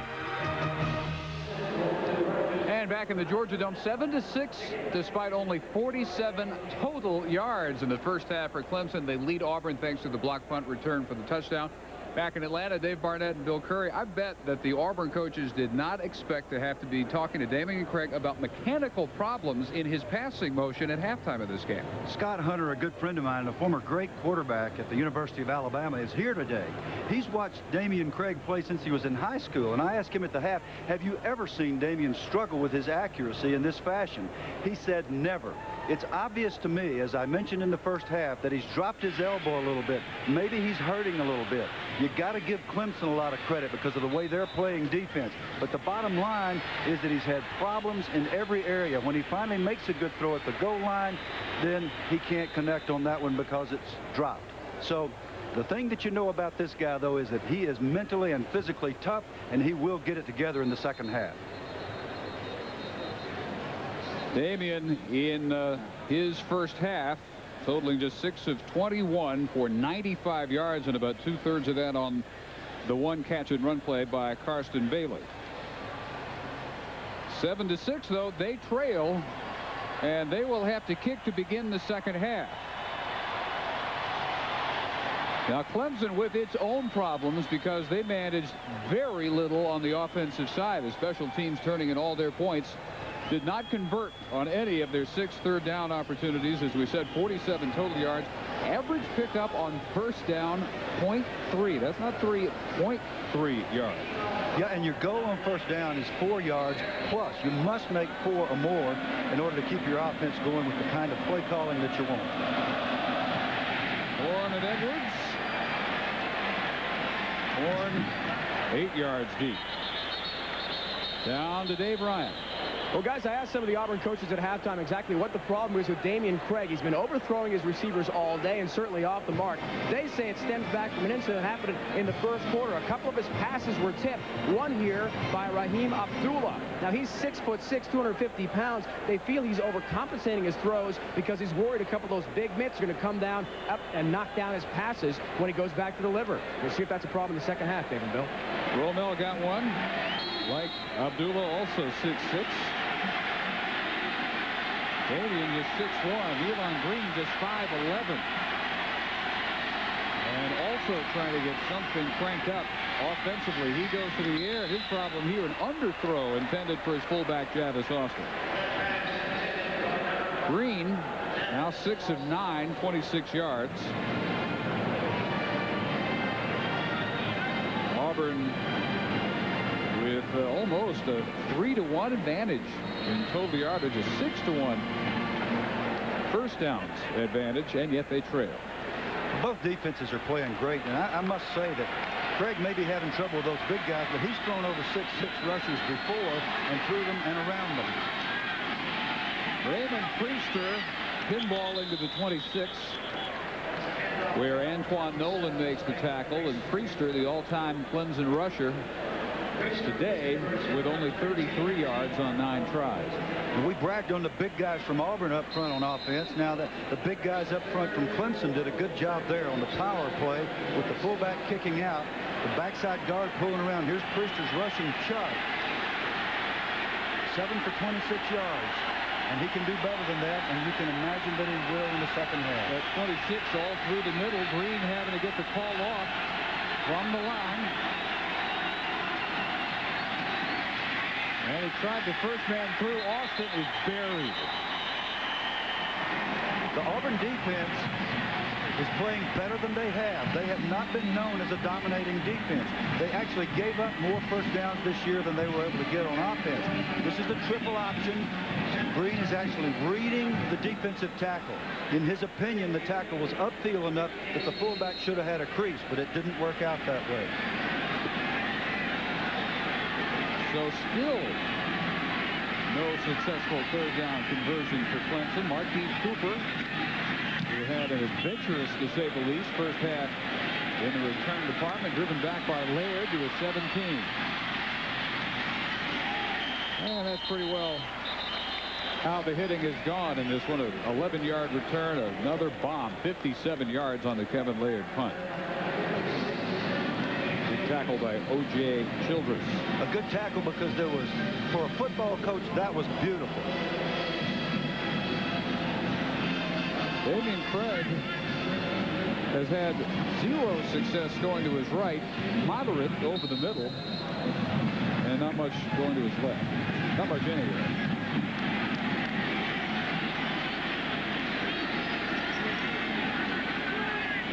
Beasley left is the own setback. Rusty Williams juggles and drops, and that was incomplete. Not a fumble. And I repeat, as I said earlier, when Bailey dropped the ball, you catch the ball in your hands while looking at the tip of the football as they enter your fingers. You can't catch it with your shoulder pads. Rusty Williams knows that. He's a veteran. This is a nice throw. This is good pickup of the rush, which has not always been the case today. Rusty Williams was split out for one reason, that's to catch this football and make something happen in the open field.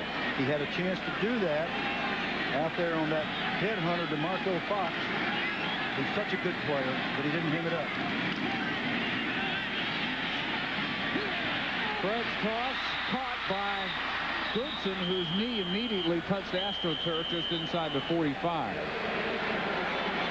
No way that was going to be overthrown. That one, in fact, a little bit underthrown, and Goodson comes back to it. Had he been able to get a little bit more on this ball, it might have been a long play. But Goodson has good concentration. He has marvelous hands, and you watch him look this ball into his hands. There's a lot of traffic. There's a lot of stuff going on in front of him. He looks that ball right into his hands. He's disappointed that he couldn't keep his knee off the ground. Goodson back to 100%. Had a separated shoulder in the shutout loss to Mississippi State. Not a problem any longer. Craig right on target, this time for Bailey. Karsten's inside the 35-yard line. 21 yards. As Craig finally looks like the Damian Craig Auburn fans have seen for the last 4 years. This is one of the few times that Clemson has not pressured Damian Craig. I suspect they'll come back to the pressure. Good protection. And this is something that's called a quarter halves coverage, meaning on the strong side that the strong side corner is going to have the whole quarter of the field to defend. So the weakness is in the flat. Damian quite correctly recognized it and got the ball out. Good catch by Bailey.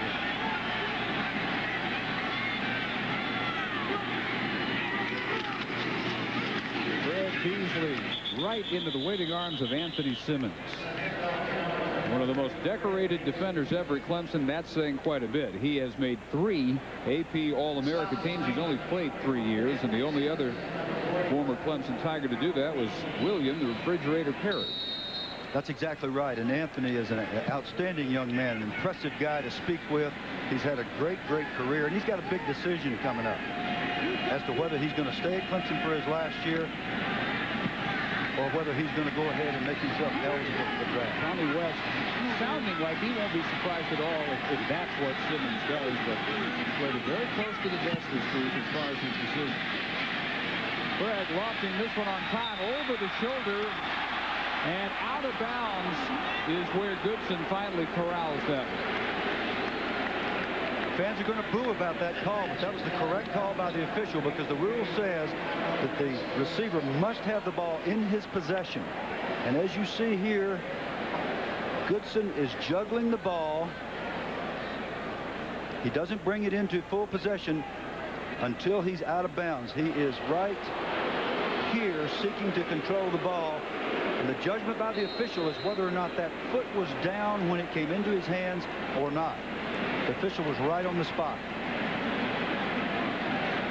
It's a tough call to make, but it was very tough. It is probably the correct call as far as when he had total possession. So on 3rd and 9. But he didn't juggle that ball. 4 wides, Eric Lowe, and hits for the inside receiver. Craig tried to get to Hicks' core. I really get the feeling that the Auburn receiving corps have been as affected by Clemson's hard-hitting tendencies as Craig has been in throwing to him. Clemson's secondary is a very physical secondary. Reggie Herring describes this group as an evolving group. This is a pretty good throw. Hicks Poor needs to put both hands up there. He knows he's going to take a shot. And Dave, I think you're right. You've got to go up and catch the ball. They're going to hit you anyhow. Holmes now trying a 50-yarder. He hit from 52 and missed from 52 in the first half. A lot of leg on this one, but wide left.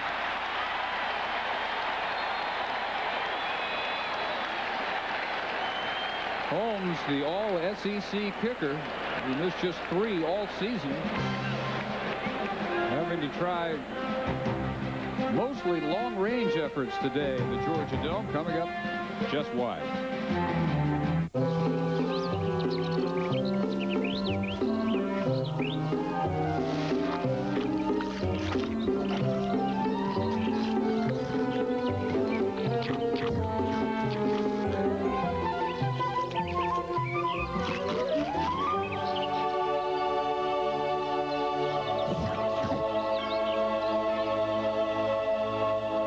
Visit the ESPN website for a free sandwich offer from Chick-fil-A. Let's go! As a business traveler, you can choose from thousands of places to stay. But when it comes to renting a car, there's really only one place to go. National Car Rental. Because when you join National's Emerald Club, you can bypass the counter, choose your own car, and get on the road fast. So what are you waiting for? Let's go. National Car Rental. Let's go! To you, it looks like this. To a car thief, it looks like this. And to our Ford Motor Company engineers, it looks like one of the most powerful anti-theft devices ever. Only this key sends an electronic code to the engine before it will ever start. So it looks like your new Taurus will be just where you parked it. Ford. Quality is job one.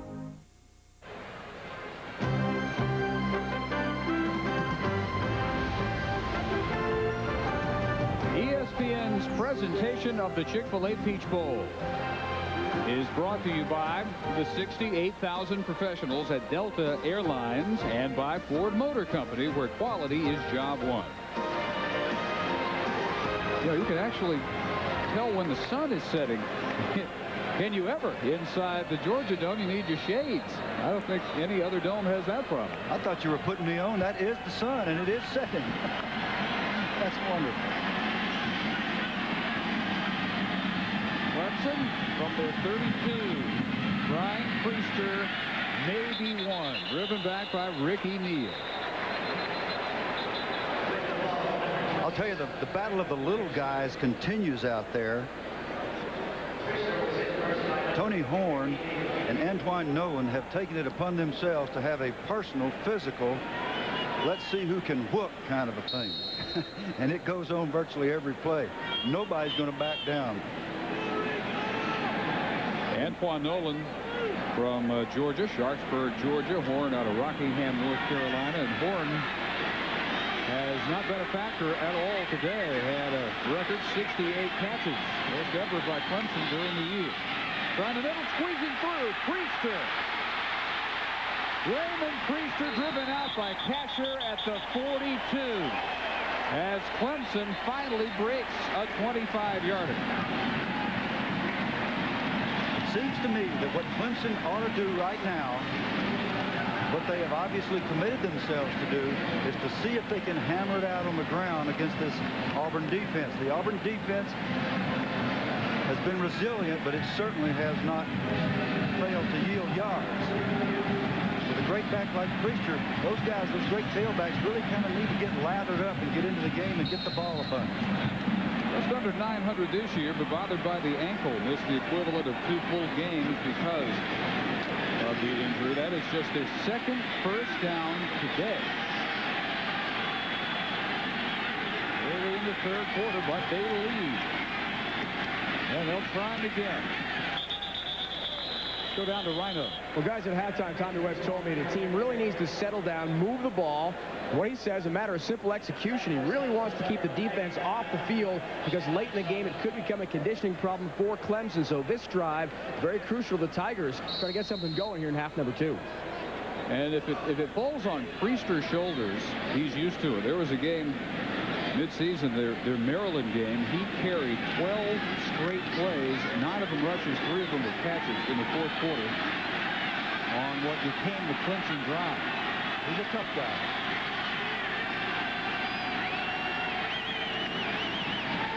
This time the play fake, and Green ready to go over the middle, underthrown, intended for Tony Horn, who looked open. But bear in mind, both these quarterbacks have been remarkably accurate all year long. Very high, better than adequate completion percentages. You got a wide open receiver, and the ball is thrown on the ground. Both quarterbacks seem to be still tense, and here we are at 9:44 in the third quarter. Now, these are veteran guys that are big-time leaders. You just have to expect that one or both are going to get it going here soon.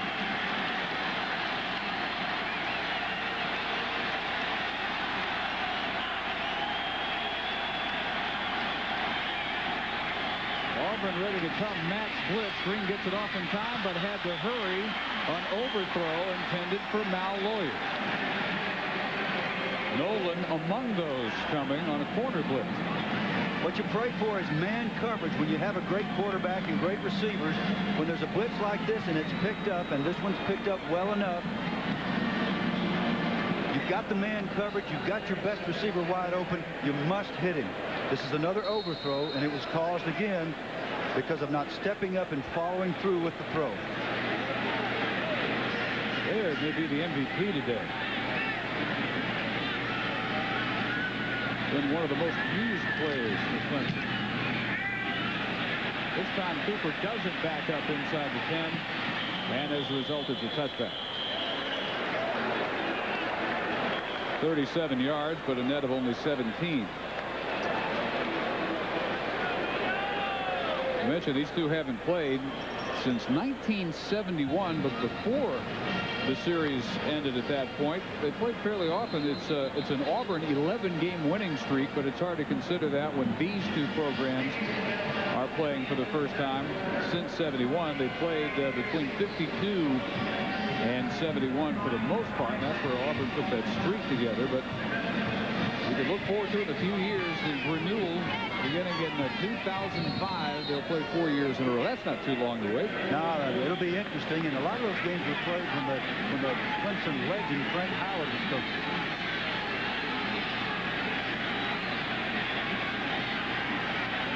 They've got Williams motioned out of the backfield. Dingle almost had him, got shoved out of the way, hangs it up deep, underthrown and dropped by Williams, who was going mano a mano with Antoine Edwards, and neither one of them got a flag.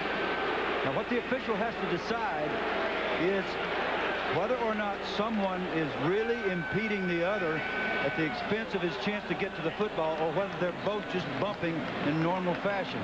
His decision there was that there was no call because they were both jostling, pushing, and shoving. Another underthrown ball, but certainly catchable for Williams, even under the circumstances. Antoine Edwards there in the coverage, number 1. That looked like Williams had made a great play to wait on it, come back to it, and did everything to bring it in. Well, he was busy jostling with Edwards. Both of them were pushing and shoving all the way down the field. That's just part of what happened.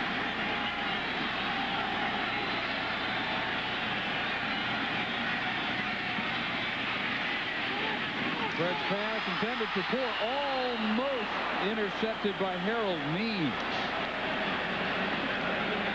Boy, and how huge that could have been. That was right after 30 where they nearly turned it over.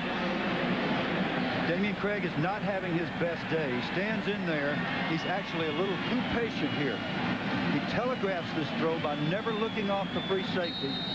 So when he does make the throw, it's easy for the defense to react to it. That's Antoine Edwards, actually a corner, who broke on the ball, very nearly intercepted it, batted it, and then Simmons almost picked it off.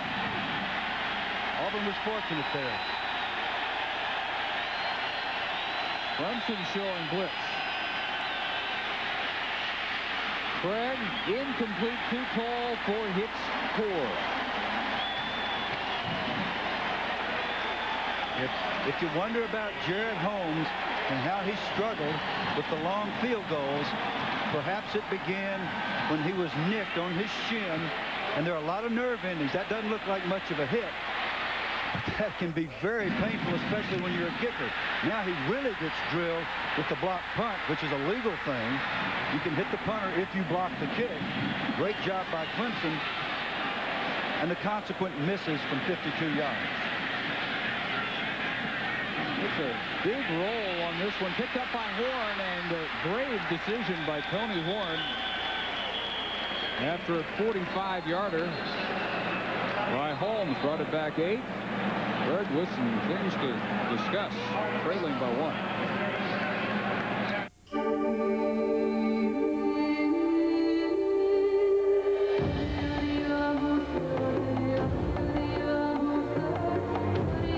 There are millions of reasons to fly today. Only one that matters to you. At Delta Airlines, it is our pleasure to get you to the place you want to be. Delta Airlines, on top of the world.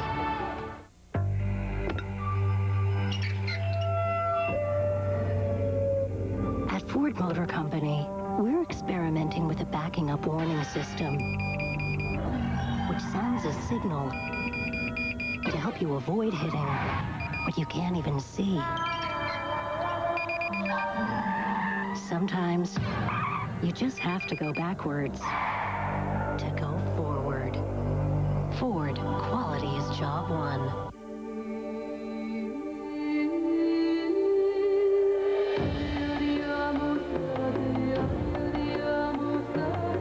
There are millions of reasons to fly today. Only one that matters to you. At Delta Airlines, it is our pleasure to get you to the place you want to be. Delta Airlines, on top of the world. New record already set in renditions of Tiger Rag. We've got over a quarter and a half to go. Yeah, or hold those tigers, plural, not hold that tiger anymore. Damien Craig, I have seen great quarterbacks. Eric Zier used to do it all the time, but John Unitas or Bart Starr, if they're struggling, get up and throw the ball on the sideline. Get your motion back rather than sit on the bench and talk upstairs. Maybe that would help him. No lack of open receivers. It's just connecting. That's been Craig's difficulty. Pitch to Priesthood. Boy, was that read well by Antoine Nolan. Antoine Nolan is playing a very physical game. We pointed it out time and again. He's not big in terms of stature, but he's got a big heart. Another good play by the Auburn defense.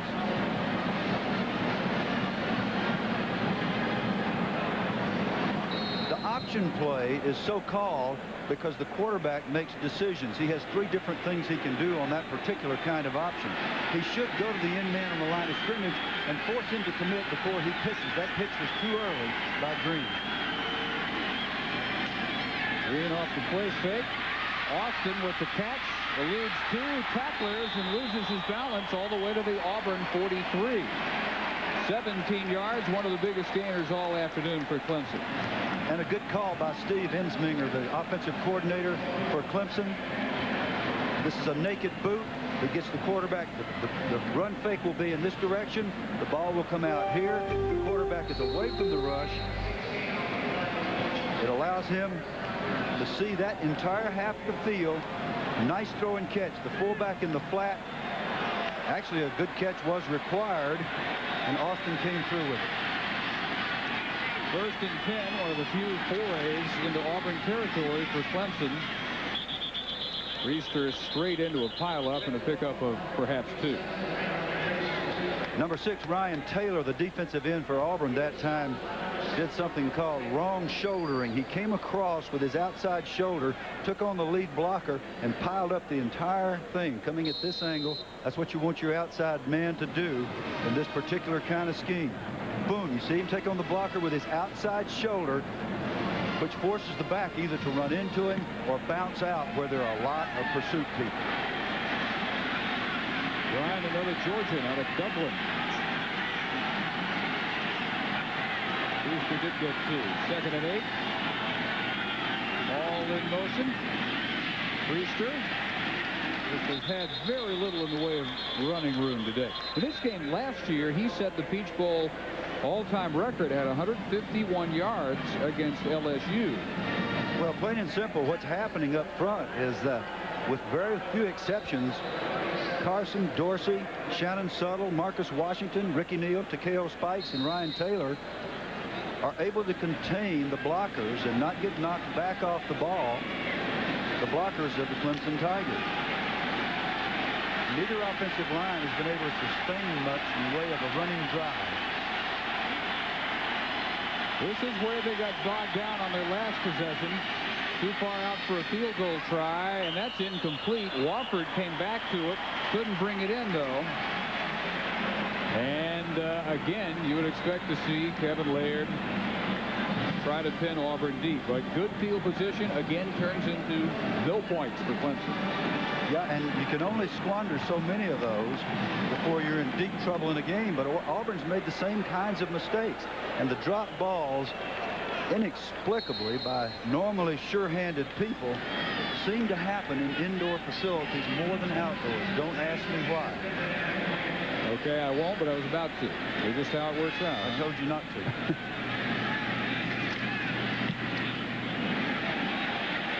Laird again too deep. 39, but a net of only 19. Peter Forsberg and the Colorado Avalanche getting set to visit Jaromir Jagr and the Pittsburgh Penguins. That's tomorrow night on ESPN2. Some of the NHL's top stars, 2 talented teams. Pittsburgh hosts Colorado tomorrow night on the Deuce.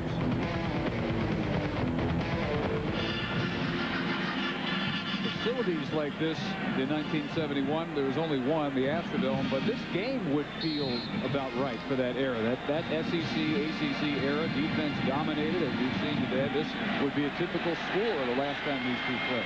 But these are 2 potentially dominating offenses that simply aren't clicking.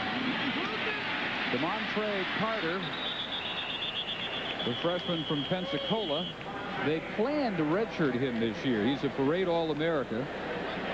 And he did sit the first 5 games. His first action was against Louisiana Tech, game 6. He had 93 against Georgia. That's the most by any Auburn running back this year. They did not have a 100-yard running effort all season. And for Auburn University, the home of Bo Jackson and many other great backs, that's almost impossible to believe.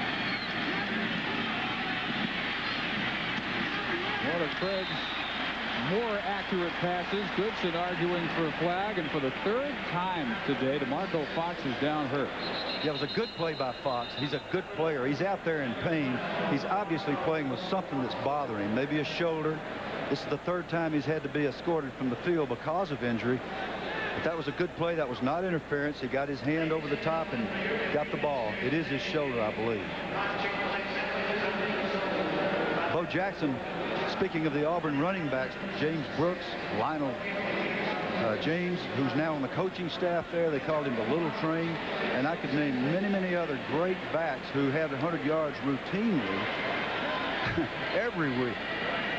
Bo Jackson, I think the most dominant player I ever coached against, and always a gentleman, a person that we all had great respect for.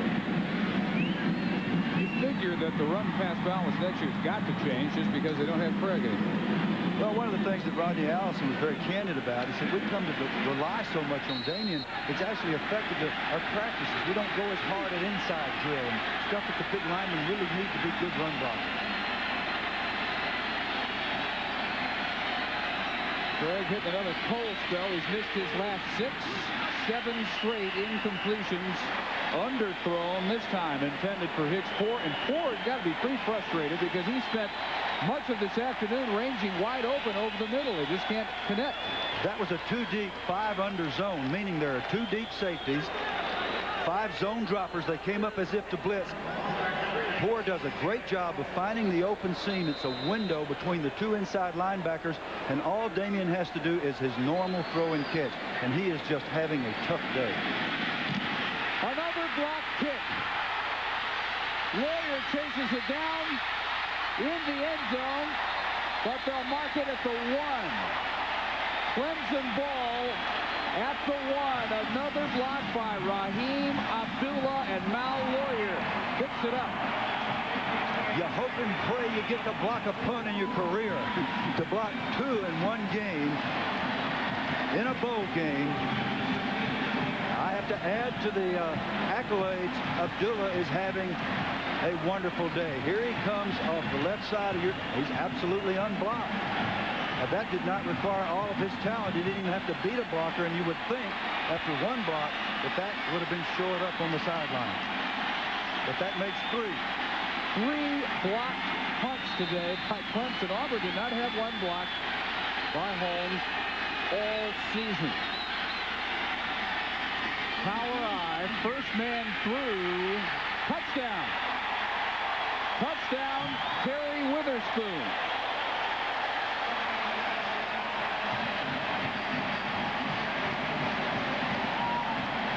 When you get in a game like this and your offense isn't clicking, and you could say that about both sides, you just hope and pray that somewhere you can come up with some big plays in the special teams, and your defense will hang in there. Both these defenses have been valiant, but the big special teams plays have come from Clemson. One after another after another. Richardson has a chance to put Clemson up by 8, and does. They've got 2 touchdowns, 1 on the return of the block punt, 1 set up a yard away by a block punt, and that's why they lead 14-6 in the Chick-fil-A Peach Bowl. We don't have a new dealership, and we don't have an expensive building. But we also don't have a huge overhead, so we don't have to charge for those luxuries in our car prices. Happy holidays from the Darner family and employees. To finish a great sales year, all new Chrysler Plymouth cars and minivans and Jeep Wranglers, Cherokees, and Grand Cherokees are on sale at 2% over invoice. Used cars at the lowest prices of the year. That's right, 2% over invoice with a free set of golf clubs. Happy holidays. And we won't sell a used car that I wouldn't sell my daughter. Lee Miles opened his first transmission shop in 1947. In 1948, when Popular Science magazine wanted to learn about hydromatic transmissions, they interviewed Lee Miles. For over 50 years, our reputation for state-of-the-art workmanship, honesty, integrity, and complete customer satisfaction helped make Lee Miles the most trusted name in transmissions. Lee Miles Transmissions. Nobody knows transmissions better. For the location nearest you, call 1-800-LEE Miles. Are you ready for conference play? First at 8. The Ron Profit slashing style versus Duke's inside power attack in an ACC battle. Then at 10, Tyronn Lue aims to attack the low post. Paul Pierce needs to come up bigger than ever. A key game in the Big 12. Duke, Maryland at 8. Nebraska, Kansas at 10. Tomorrow only on ESPN. Chance for Clemson fans to raise the roof. 14-6. They have an all-time school record today. First time they've ever blocked 3 punts in one game, and Jared Holmes is going to have a long conversation with himself that may last weeks, maybe months. How is this happening? Well, I don't have a watch to put on Holmes, but I don't think it's his fault. The blocking has been changed. Auburn has tried to adjust, but they've had the 2 firm blocks, the solid blocks, from exactly the same place with the same mistake by different blockers.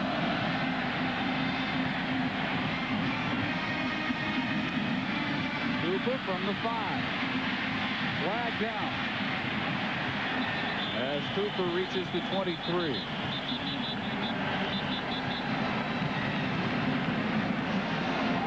That tackle was made by Kenzie Ross, number 54, a freshman from Fort Valley, Georgia.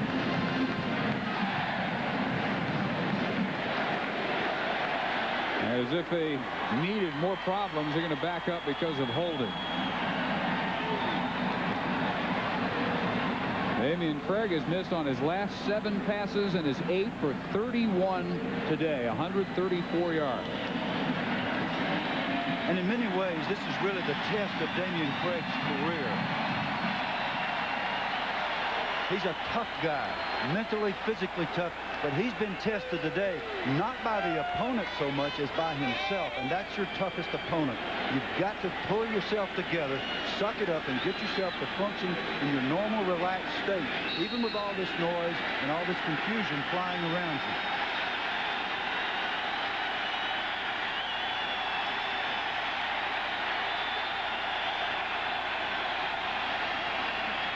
Williams trying to get around the left corner, can't do it, backs up, in fact, inside the 10. Now, to add to their problems, they are in the Clemson end zone. They are hearing nothing but Clemson fans ringing from left to right the entire end of the field where they're trying to operate. You don't think those people would be especially loud just because Auburn's on offense down there, do you, David? I do, and they are. It'd be a great shot of them because they have all 4 sections, all 4 decks they have provided with those orange pom-poms, so they're easy to pick out here. Loss of 2 for Williams. Craig just overthrown, but a catchable ball that Bailey can't bring in, and Antoine Edwards, I thought was going to let him hear about it, instead helps him up.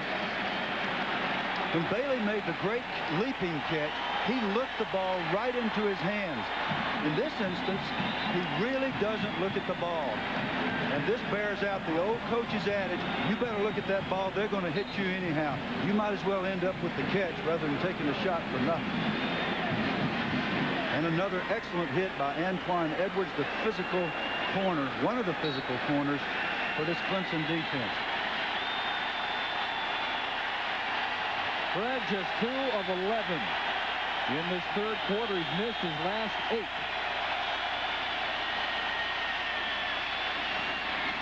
Almost caught, thrown a little bit behind Tyrone Goodson. Down to Dave Ryan. Well, guys, hopefully Jared Holmes will end his frustrations here. Now, the coaches at Auburn time the snap and release of the kick. They wanted him to get the kick off in 2.0 seconds. The last one was blocked by Abdullah a few moments ago. He kicked the ball at 1.8 seconds. He told me a moment ago it's not a matter of execution on his behalf. They just been in his face. Too much pressure on Jared Holmes. That's one clearly not his fault. Nobody blocked Abdullah.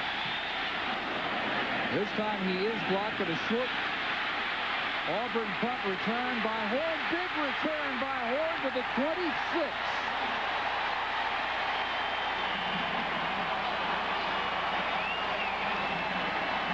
And a saving tackle by Sincade Pennington, a tailback, a sophomore from Troy, Alabama, prevents the touchdown. Horn's just like bottled lightning. It It's just a matter of when he's going to explode. Led in all-purpose yards for Clemson this year. He's been a tough guy on the field. He's behaved himself off the field, gotten over some of the problems that have haunted him in the past, and now he puts his team in excellent field position to increase their lead. Punt return goes 19 yards. Clemson from the Auburn 26. One, if that, through the middle. I like that call. People will criticize that call. You come out and you think, well, why don't you throw a pass after a big play like that? But the fullback popping it up the middle, either on a trap or with straight blocking, very often when things are going like this, an Auburn team that may be getting a little rattled now because their leader is not having his best day, you try to pop that fullback. Didn't work because Charles Dorsey and the rest of the men up front prevented it from working, but it was a good call, in my opinion. Leonardo Carson as well on the stop of Austin, and it did net one. 2nd and 9, Priester's turn. And he's piled up at the 23, leading the way, Ricky Neal. So another 3rd down coming up for Clemson. That's the first time I've seen Priester make a poor decision. He really didn't use his peripheral vision. All great tailbacks, including Raymond Priester, have excellent vision side to side. That time he sort of put his head down and just went up into the hole, and I think he might have been able to bounce it outside and get more. Clemson did not pick up a single 3rd down conversion in the first half.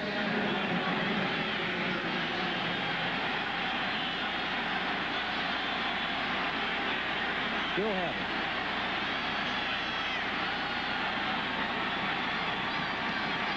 Priester took his eyes off the pitch and is buried outside the 30 by 92 Bobby Daffin, who's played pretty well for the suspended Quentin Reese today. Another instance of sheer carelessness from a veteran player, a great player, Raymond Priester. Even though you're so accustomed to that little toss sweep pitch, you still have to look the ball into your hand. The fundamentals of football don't change. When the ball's coming at you, it is a ball exchange. You have to look at the ball. So again, the Auburn defense stiffens under pressure, and Clemson will call time to discuss a long field goal with 1:53 in the 3rd. We don't have a new dealership, and we don't have an expensive building. But we also don't have a huge overhead, so we don't have to charge for those luxuries in our car prices. Happy holidays from the Darner family and employees. To finish a great sales year, all new Chrysler Plymouth cars and minivans and Jeep Wranglers, Cherokees, and Grand Cherokees are on sale at 2% over invoice. Used cars at the lowest prices of the year. That's right, 2% over invoice with a free set of golf clubs. Happy holidays. And we won't sell a used car that I wouldn't sell my daughter. If you're a business owner, you know your insurance is complex and confusing. Proper coverage is difficult to obtain. Premiums have increased dramatically, and that's where Schaefer Smith Ankeny Insurance comes in, because they provide insurance for a wide variety of Quality Valley businesses. Contractors, retailers, restaurants, wholesalers and offices, shopping centers, apartments, manufacturers, and more. They are professionals who will work hard for you. Schaefer Smith Ankeny Insurance. Call 956-7800, growing with the Valley since 1957.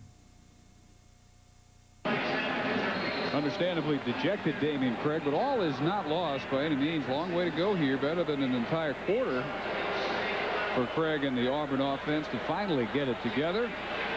And it's very important that the leader keep his head up. This is a 48-yarder for Richardson, whose best during the year was 52. Strong leg. Got it.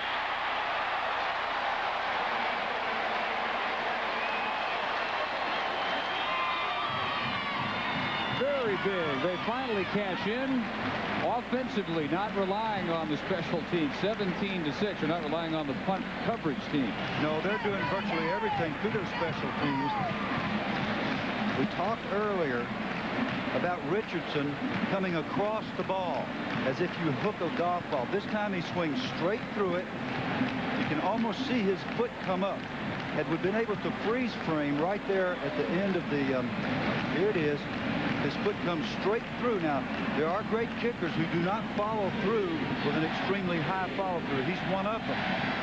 But he brought his foot directly through the football in the direction that he wanted the ball to travel, and he got a great response.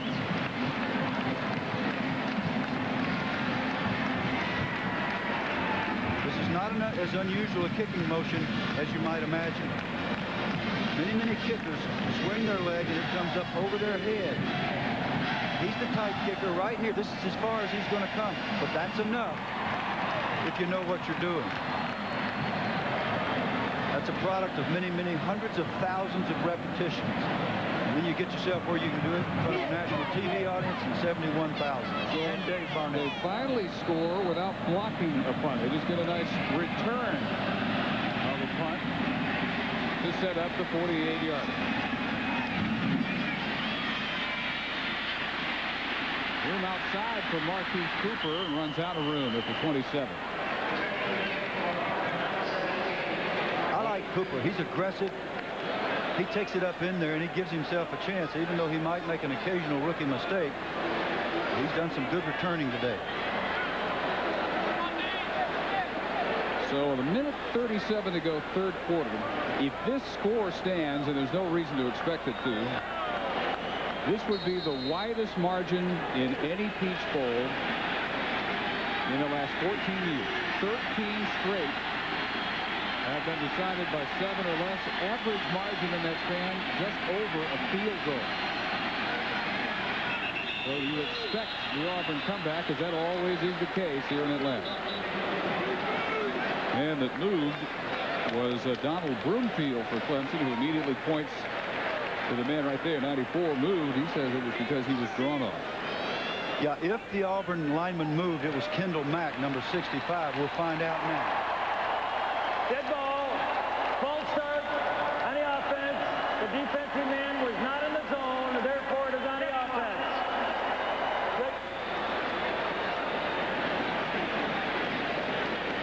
Continuation of the problems for Auburn. There have been many.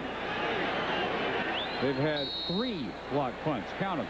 Clemson, school record, 3 block punts, 2 missed field goals. They've had a fumble.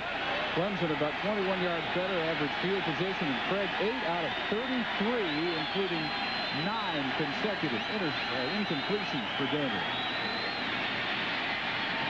And that streak finally ends. Brought in nicely by Eric Lowe, the junior from Lake Worth, Florida, hit immediately by Anthony Simmons. And here's the irony. That's the toughest throw in football. Right there, what you saw. Coming off the far hash, throwing across the field, and throwing essentially an out cut. And he threw it like a frozen rope. It was a wonderful throw. And that's Damian Craig. A little statistical clarification here. They will officially credit Clemson with 2 block punts, even though they've gotten their hands on 3, because one of them did manage to get over the line of scrimmage and flooded 22 yards.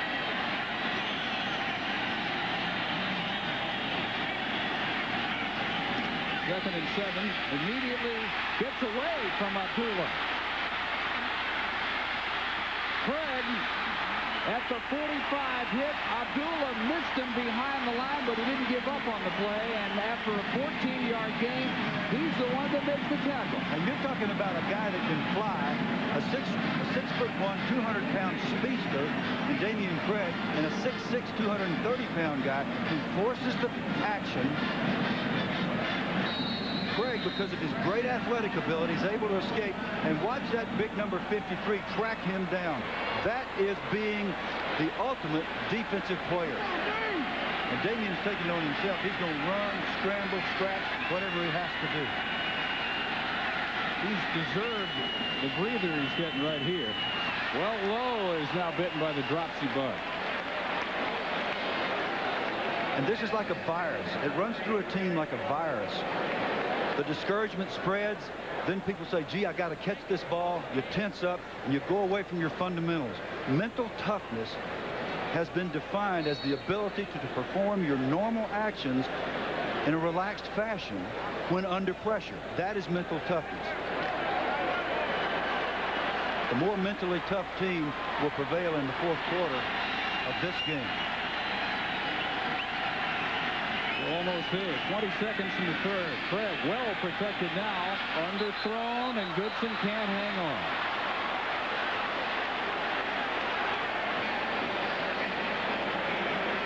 Just a nightmare for that man. When he's had open receivers, the ball's way over their head or way underthrown. When it's in their hands, they can't hang on. Well, in this case, Goodson is wide open. And what happens is, and this happens with baseball pitchers as well as quarterbacks, you watch Damien, he doesn't really follow through. He's aiming this ball. He's not coming over with his whole body. He's trying to aim it and make sure he gets it there. It's not a matter of him not wanting to do well. It's he's actually trying too hard. The entire Auburn offense, and perhaps the Clemson offense to some extent, same thing. This is known in baseball as Steve Blass disease, when you inexplicably lose command. And that's what's happened to Damien Craig. He does not get the snap off in time. And they just now blow the whistles. Naturally, it wipes off one of their best passes of the day. Well, this, if you're an Auburn offensive coach, is the ultimate nightmare. Whatever can happen is happening. The great thing about football is... Dead ball. Delay of game on the offense. The great thing about football is you get to play the next play. And the people who can keep playing can put the disappointment out of their minds, as you said earlier, Dave, can still win the game. They got plenty of time to win the game. It will require 2 scores now since the field goal. Do you think we trace this all the way back to the first series or two when the pressure began and when the big hits by the Clemson secondary began? They still haven't shaken that. I don't think you can trace it to any one thing. I think it's a series of these things that have accumulated.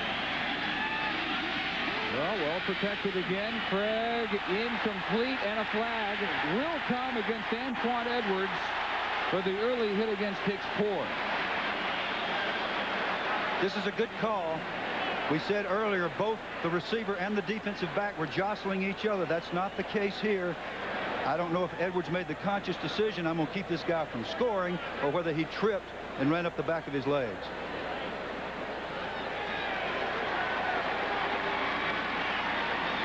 Well, that was on a 3rd and 15. 10 seconds in the quarter. The old boxing rules, before the current, more, shall we say, civil rules were instituted, said that if you got knocked down, that constituted a round.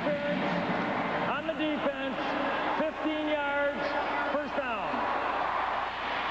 That constituted a round, not 3 minutes or any time span. If you could get knocked down 75 times and get up one more time than you got knocked down, you were still in the fight. These two teams are struggling. They're getting knocked down. The one that can get up the most times will be standing at the end and have a chance to win this game. The great thing about football, you keep coming back.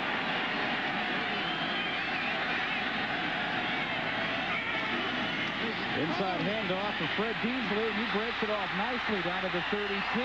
Another Auburn first. 13 yards for Beasley. That's what worked for them in the first quarter. But as they have all year, they've emphasized the pass. Barry Bowden has really ever since he got to Auburn. And as they wind the clock after moving the chains, that's all for quarter number 3. In the Chick-fil-A Peach Bowl, low-scoring affair dominated by the Clemson special teams, and they lead 17-6, 1 quarter to go in Atlanta. To you, it looks like this. To a car thief, it looks like this. And to our Ford Motor Company engineers, it looks like one of the most powerful anti-theft devices ever. Only this key sends an electronic code to the engine before it will ever start. So it looks like your new Mercury Sable will be just where you parked it. Ford. Quality is job one. Behold, a technological breakthrough. Prestone Windshield De-Icer Washer Fluid. Unlike many blue washers, Prestone guarantees it won't freeze in your reservoir. Prestone De-Icer Washer Fluid. Wipe out ice in your lifetime. Clean is my business. So when I'm on the road, Super 8's my motel. Clean carpets, clean seats, clean. Clean inside and out. Life's great at Super 8. He's not sent from the future. He doesn't fight in a ring. And he doesn't carry a gun. Nice work! But They started a fire in his backyard, and he's ready to take the heat. On January 9th, Hang on! action goes long. Howie Long. You're still alive! Firestorm, rated R. January 9th, only in theaters. Pizza? Hey, who delivered? Actually, it's not delivery, it's DiGiorno. Oh! Where's it from? I believe I said it's not delivery, it's DiGiorno. Who'd you say delivered? It's not delivery. No! It's DiGiorno. DiGiorno Rising Crust Pizza is the frozen pizza with a crust that bakes up fresh like pizzeria pizza. Fight you for it. Don't make me hurt you. For fresh baked pizza at home, it's not delivery, it's DiGiorno. Vacation travelers know that when it comes to renting a car, there's really only one place to go. National Car Rental. Especially if you're going on a Walt Disney World vacation. Because as the official car rental company of Walt Disney World, National gets you in your car and on the road fast. For a family vacation you'll never forget. So what are you waiting for? Let's go to Walt Disney World with National Car Rental. Let's go!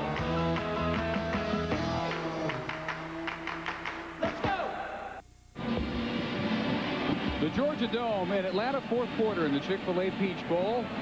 Dave Barnett, Bill Curry, Dave Ryan, 17-6. Tigers are going to win. Which set of fans will be happy, though? Clemson by 11 at the moment. Yeah, and Auburn's press guide wants it to be very clear they are not the War Eagles. War Eagle is a battle cry. The mascot is the Tiger. But they've got a War Eagle here. They've even got an eagle. You know what his name is? Tiger. Got to read deeply to figure out some of these traditions. Craig rolling left ball was deflected out of his hand by Raheem Abdullah, who has wreaked every sort of damage you can as a linebacker today.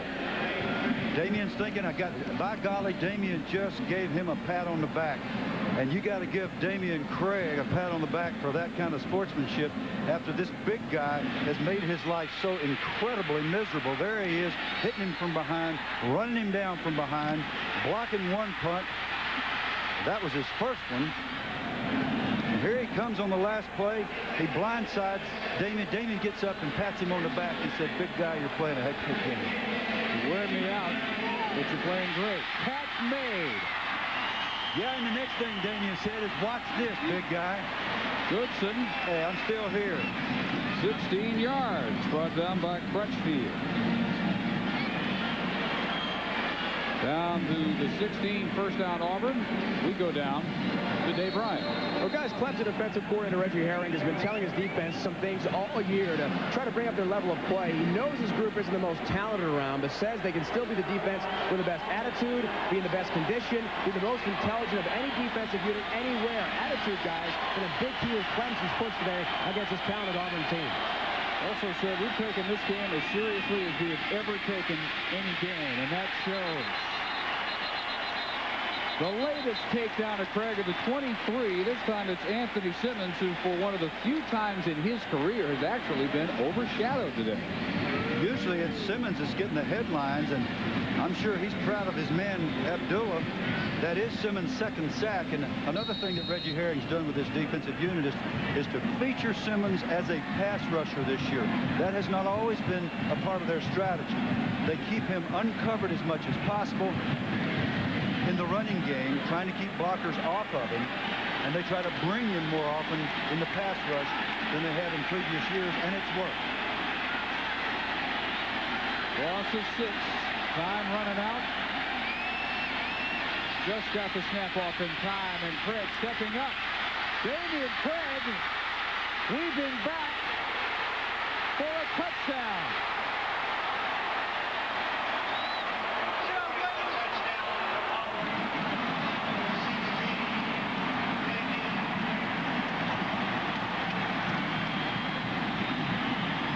This is only a touchdown because of a crunching block by the tight end, Kevin McLeod.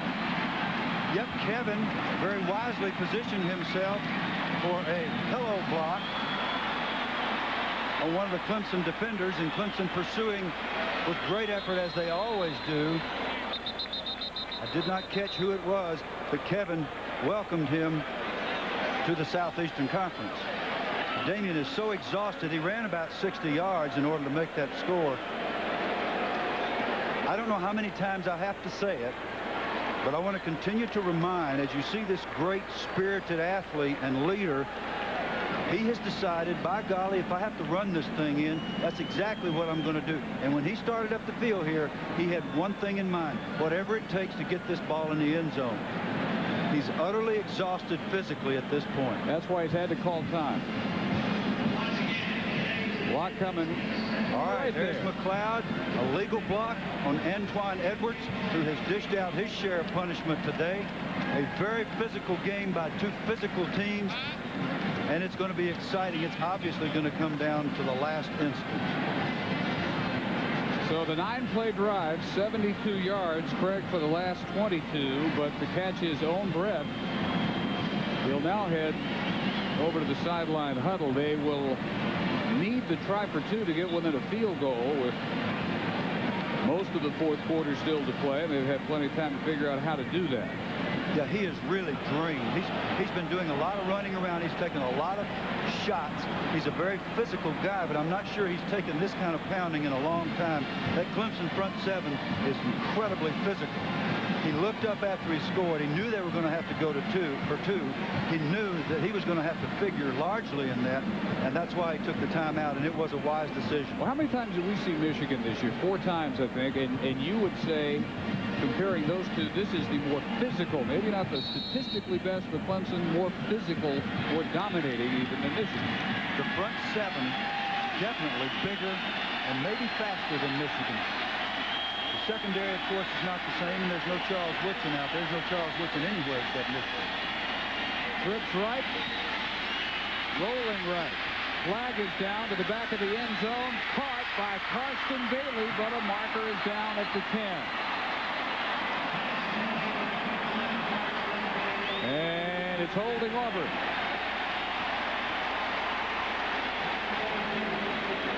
So just what Damien Craig wants, has to do it all over again. He's still just about out of gas. Well, there is a reserve tank that you find. On the offense, 10 yards from the spot of the ball. Repeat the try. As I was saying before I was so rudely interrupted by the official making the call, there is a reserve tank that you find in great competitors. This guy is a great competitor. Nealon Green is a great competitor. They will find a way to make this thing, as Craig has already proved, a competitive game. He found his man in the back of the end zone. Now he's going to come back and take another shot, this time from 20 yards out. I think they got Beasley for the hole, so now the try for 2. 10 yards from the spot of the foul. Will come from the 20. Close pattern, juggled and dropped again by Goodson. My goodness. Might have been the best pass Craig has thrown all day. Oh, there's no question that it was. There are very few plays designed to get you 20 yards, but this is one. The pass protection was superb. The quarterback was patient. He stepped up. He got his elbow up. He followed through. He made a great throw to the guy who has the best hands on the football team. And on this day, it didn't work. The only guy that's caught more passes at Auburn was the great Terry Beasley, Pat Sullivan's favorite target. They settled for just the 6 by Craig. They trail still by...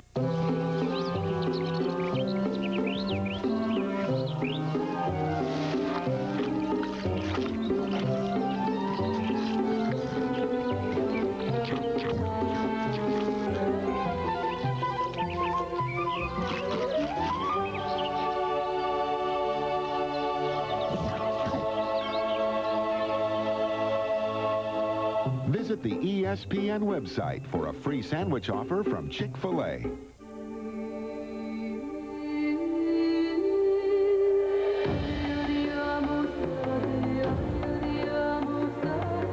There are millions of reasons to fly today. Only one that matters to you. At Delta Airlines, it is our pleasure to get you to the place you want to be. Delta Airlines, on top of the world. Introducing Buick Celebration 98, an exciting celebration of Buick's world-class power, comfort, and style. Now through January 5th, get 0.98% APR GMAC financing, which can give you up to $2,100 average finance savings and make no monthly payments for 98 days on every 98 Buick. Drive a Buick and save during Buick Celebration 98. But hurry, this celebration ends January 5th.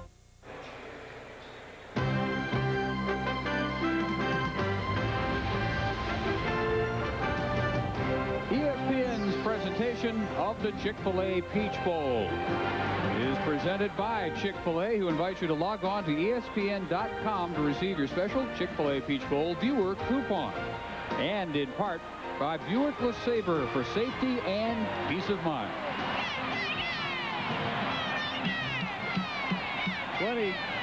Finally, 2 cheer for Auburn, unless you're Tyrone Goodson and you're thinking about the 2-pointer that got away. Could have brought your team within a field goal. Still need 6 now if you're Terry Bowden. 17-12. 13-29 still left. I'll guarantee you Tyrone's really glad that Damien's so tired too, because Damien just might punch you out if he feels like it. He's going to get this team going one way or the other. Tony Horn not really had a chance to show his stuff returning kicks today. You are now officially okay if you want to turn your head. The 93 Peach Bowl, Kentucky down 7-3. Pookie Jones to Mark Chapman at TD. Patrick Sapp pass intercepted, but Marty Moore coughs it up. And in the final seconds, Sapp to Terry Smith. The Hail Mary was not answered, and Clemson took, for Kentucky coach Bill Curry, a painful 14-13 win. You can now turn back toward the screen. Yeah, thanks a lot, fellas. I don't know where you found that thing. But I'll tell you what, thought you burned every copy. We had a great receiver named Alfonso Browning who had trouble catching the ball that night in this building. He hadn't had trouble anywhere else.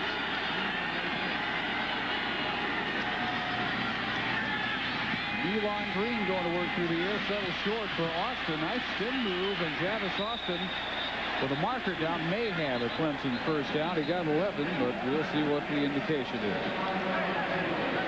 What a nice touch pass by Green. Touch pass meaning he put it right where he wanted it without too much velocity, without too little.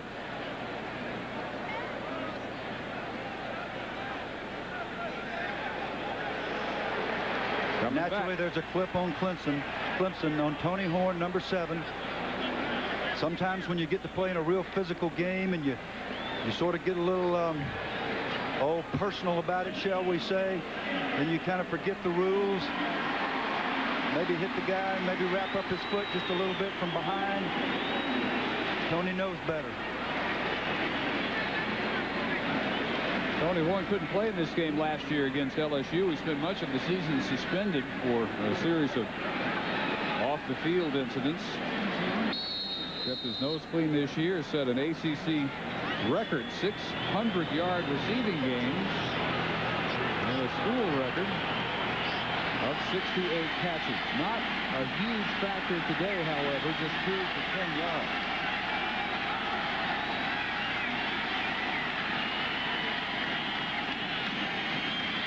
Raymond Priester lowers his body lean right into the strong safety, Martavius Houston.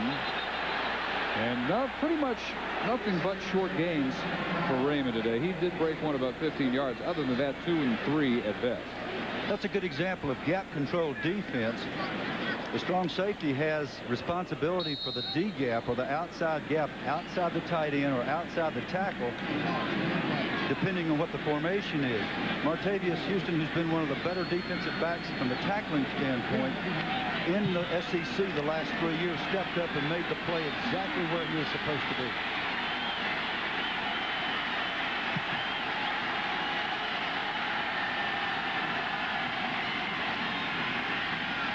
Green, nice ball fake. Fires it over the middle and almost an interception for Martavius Houston.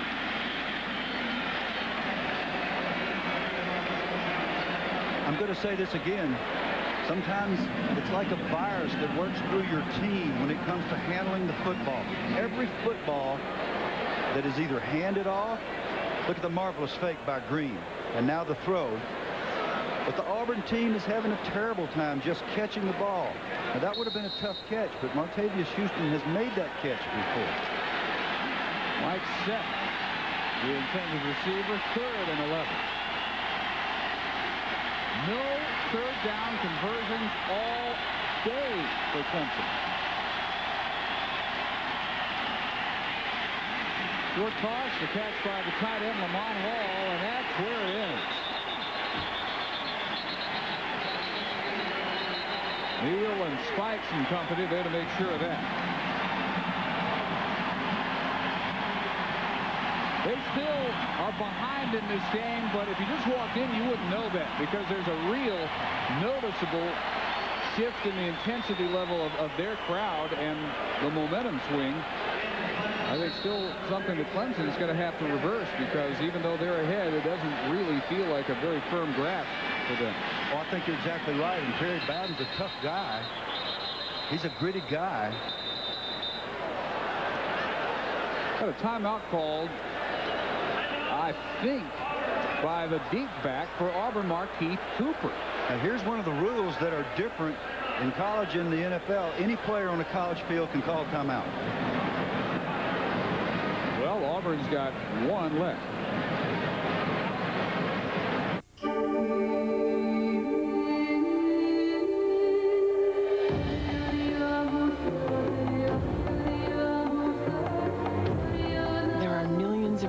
To fly today. Only one that matters to you.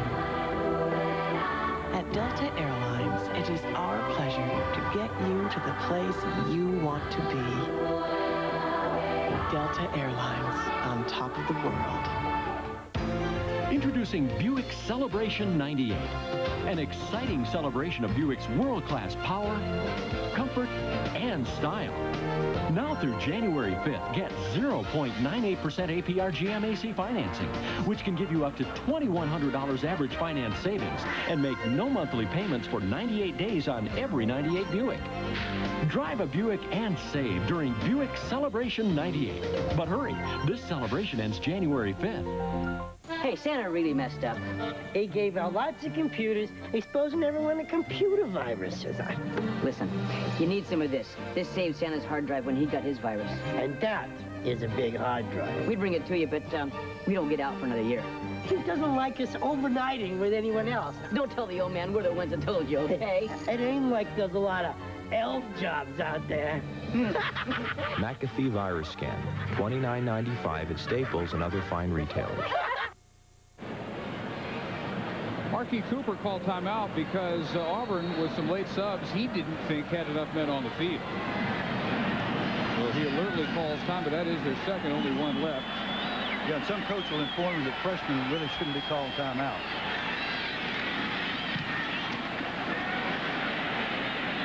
Well, a good one by Laird. Cooper will have Auburn set up with terrific field position at midfield. Well, as we said, this is it in an Auburn uniform for one of their greats. Craig, here's the thoughts of his head coach. Oh, and I'm excited for his future. You know, coaches, we go through a lot of graduating seniors, and Damon's always going to be one of my special ones, but I think every quarterback I've ever coached has been kind of special to me, and Damon is right there with all the rest of them. But I'm excited about seeing him go on to his next level and grabbing Ben Lear to one of our new quarterbacks and see what we can develop offensively around him. Another quarter almost. A little over 11 minutes, down by 5. Gritty guys that know how to win sort of are drawn to each other. You can tell Perry talking about his quarterback feels that way. Quarterback draw. Simmons has him wrapped up for no gain. On the last drive. Highlights and lowlights for Auburn. First, a catch by Goodson. Craig decides to tuck and run. He keeps all the way for 22 yards. And the Auburn touchdown. But after a holding penalty, they had the long try for 2. Still should have had it. Goodson not able to hang on to the two-point conversion, so they are not within a field goal. And Craig had to call a timeout before the two-point conversion because he was gassed. Got a little bit of a limp at the moment. Sideline route overthrown for 4. That was simply a poor decision of receiver because he was well covered by Anthony Simmons, whose job it was to drop to the flat. That's called a buzz or a sloop by a linebacker when he's taught to turn and run to the flat and take away that out cut. That was just strictly a throwaway. We said Terry was a tough guy. My wife Carolyn feels like it's because he's like his mom Ann. He's not near as pretty as Ann, but she is a tough lady. You have to be tough to be the wife of a coach. She raised all those children, and they're all wonderful people. Bobby and Ann, dear friends. Shotgun on 3rd and 10 over the middle 4. We'll see where they give him progress. They're going to give him the first. He got the 38. He got 11 yards before Crutchfield hit him. Another hot read, which was explained earlier in the game. Clemson came back with the pressure. They've decided that they're going to come after, and I think had they not come after Craig, they would certainly be coming after him now since he's exhausted. But he made a very fine throw, and Hickspoor hung on that time.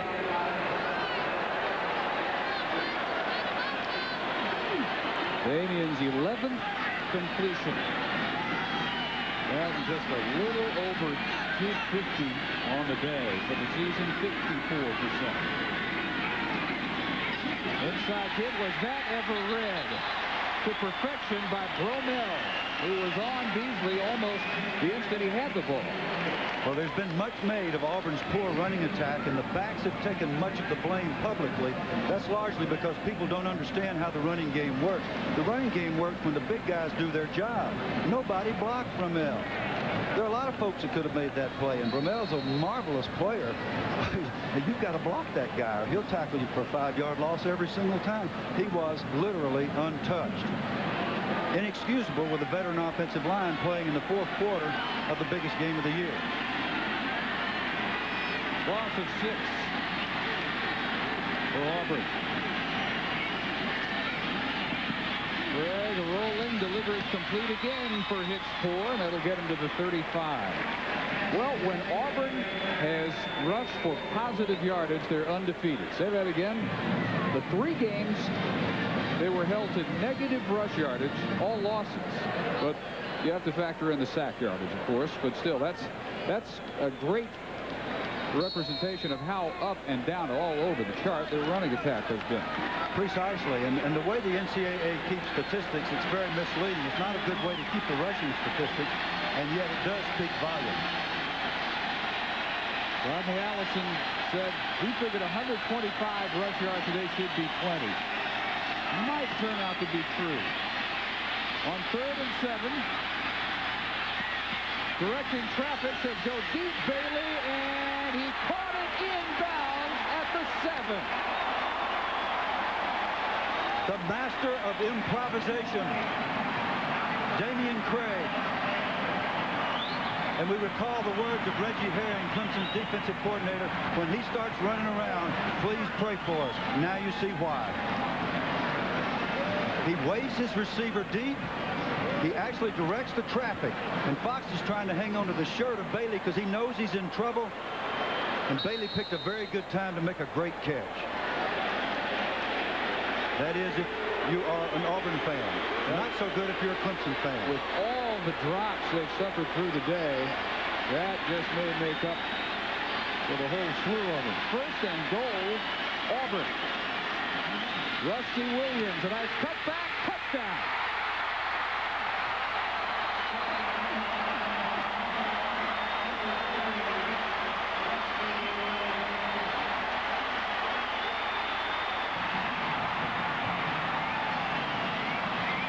Universally respected by his teammates, number 23, Fred Beasley, the lead blocker.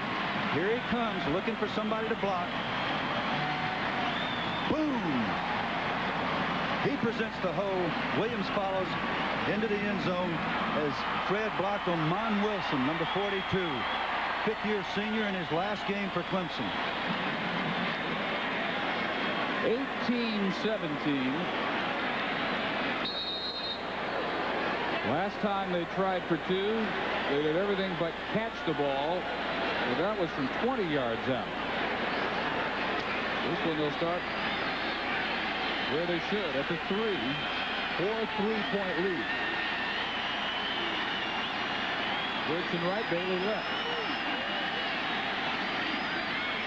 Craig looking to the left side and batted away. There's a flag, but the ball had already been deflected, and the side judge was looking at the contact between Edwards and Bailey. Ball had already been tipped, though, and Jim Kimmerly making that point.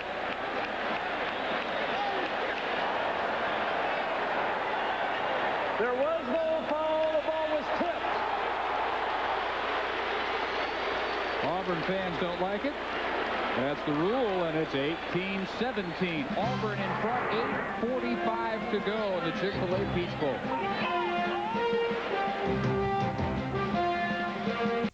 I'm not hiding anything. If someone buys a DBS system from you, isn't it true that they still have to purchase programming? Isn't it also true DBS customers are responsible for their own service and installation? I have no control over that. But with cable TV, you've already got all the top-rated channels. There's no equipment to buy, and service and installation are guaranteed. I don't think that's relevant. Isn't it a fact, sir, that DBS can actually cost much more than cable TV? I don't recall. With Cox Cable, there's never equipment to buy, and service is guaranteed. Cox Communications, expect the best. I haven't done anything wrong. Look at this TV.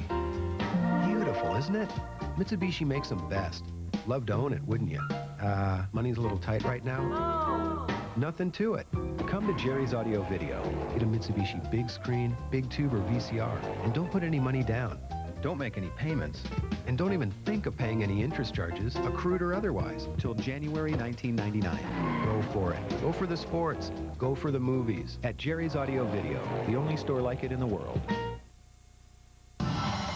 This week in Carlsbad, Tiger Woods and a field of champions kick off the '98 PGA Tour season, the Mercedes Championships. First round coverage begins Thursday at 4, only on ESPN. Tune into SportsCenter for the best sports moments of '97. Which ones deserve a fan's choice ESPY? Watch SportsCenter or log on to ESPN Sports Zone and make your picks for the ESPYs. Probably a lot of Clemson fans watched Rusty Williams play his high school ball. He's from Moncks Corner, South Carolina. He and Craig both have touchdowns on the ground today. Williams from 7 yards out to get him on top. 18-17, but 8:45 still to go for Terry Bowden and the Auburn faithful to sweat out. A new Chick-fil-A Peach Bowl attendance record has been set today in the Georgia Dome. 71,212. Horn finally gets a chance at a kickoff return and shows his stop all the way to the 45. And once again, Clemson's special teams play. This time, a well-blocked return, well-conceived and well-executed by Horn, puts them in good position to start their offensive drive. Now, many people don't know the rule, and so they see an interference, an obvious interference on a tipped ball or an uncatchable ball, and they boot. Now, that was clearly interference by Antoine Edwards, but the call was correct because there is no interference on a tipped ball or an uncatchable ball. Raymond White, the man that got the tip. First and 10 Clemson. They had a 17-6 lead, now coming from behind, off the hand of Javis Austin.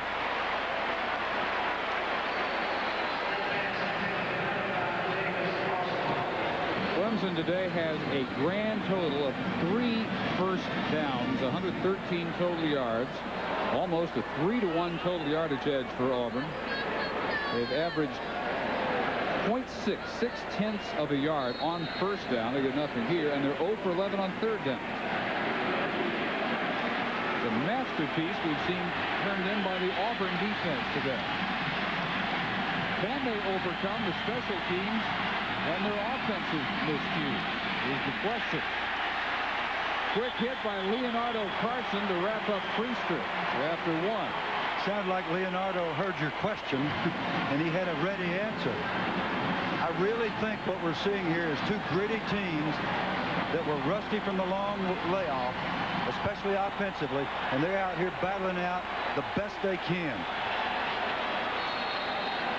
Terry Bowden may end up singing a little James Taylor, which he does well. He sent me a CD, and he needs to keep his day job. He's a pretty good singer, but he's a ball coach. Not a James Taylor CD, a Terry Bowden CD. No, Terry Bowden singing James Taylor. That's different. Very different. Yeah, he's a very good football coach. Green intercepted by Spikes at the 42.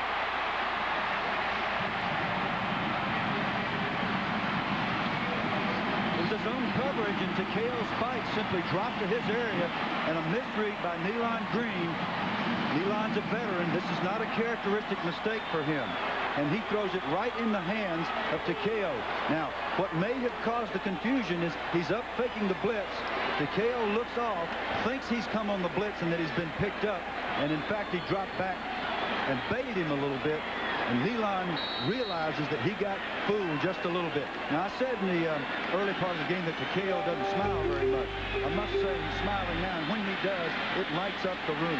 He's got a great smile. It's just that linebackers don't use him very much. I think there's a rule against it, isn't there? Yeah, they think there is. Craig chased by White and fires it. Great one-handed pass. Rusty Williams stepped out at the 26. But after drop, we've seen two great catches in a row. This one goes 33 yards. We can't do it with two hands. We'll do it with one hand, by golly. I'll just reach out there and pluck it on the fingertips. Watch this concentration. Maybe Damian got him on the sideline and said, you better catch the next one, fella. He looked it in. He used his eyes and his excellent one hand. He couldn't get two hands on that one. This is the kind of thing you expect to see from both these offenses, that kind of execution. So Auburn, just under the halfway mark of the fourth quarter, finally getting some stuff to work offensively. Williams, as he tried to pivot and cut back, was buried. Donald Broomfield, listed as Bromel's backup. He's had a couple of Bromel-like stops in the second half. Oh, yeah, when they just keep rolling these big 6'4", 6'5", 6'6" people in there that can run, it makes for a long afternoon if you're an old lineman. Craig, 10 of his first 39, all of a sudden has found the rhythm. 4 for 4. And it's not only Craig, it's the guys doing the catching too.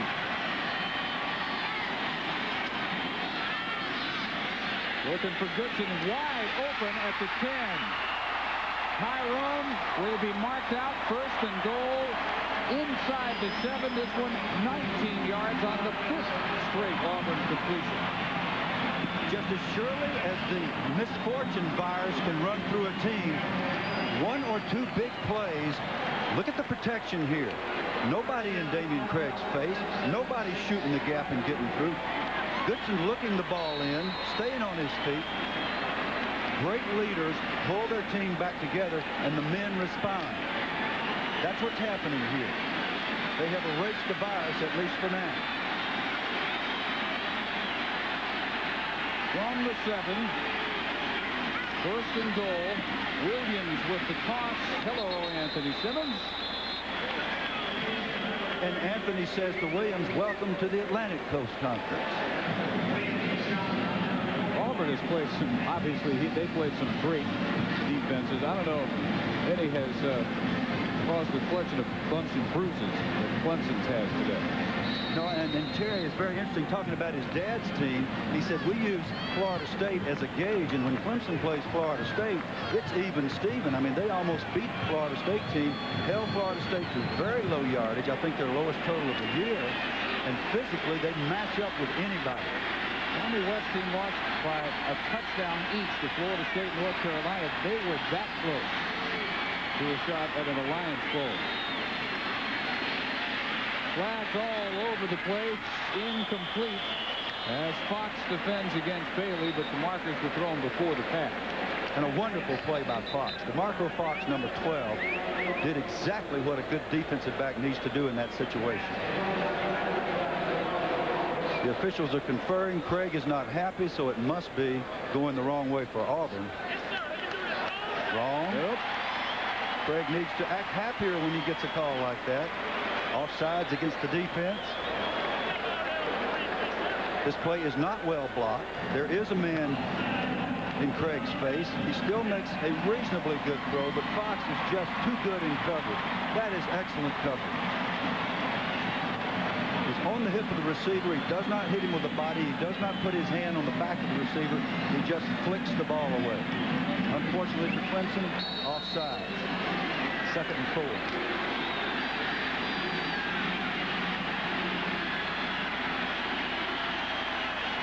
First 3 quarters, not much. Now it's starting to flip.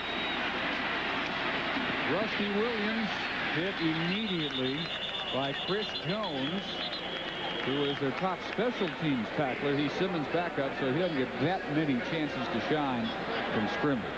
One of the things when the offensive line is starting to click, you can confuse their patterns by moving your inside linebacker and bringing him off the corner just outside the weak side tackle.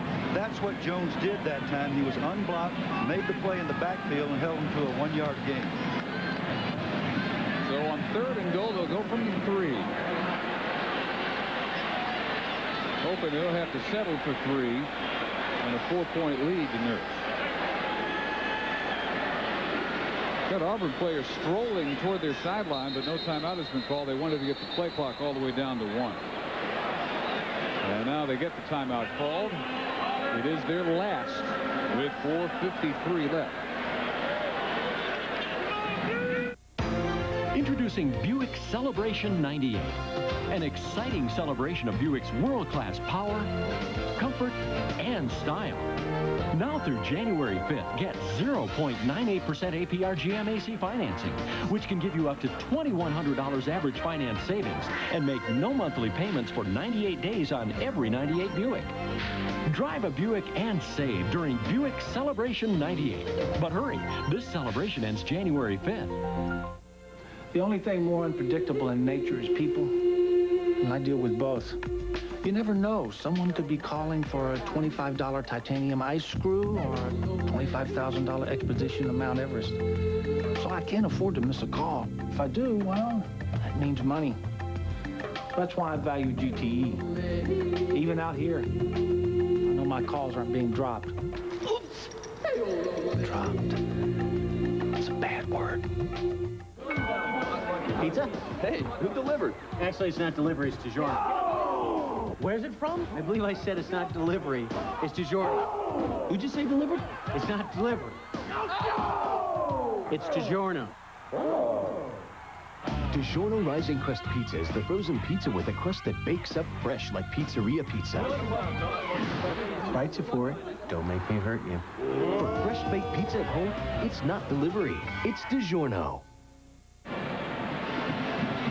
Auburn using its last timeout. 4:53 to go as they get set for a 3rd and goal effort. We get set for Sports Center as soon as we're done. Gary Miller and Bob Stevens will have the Ryan Leaf story. He is going pro.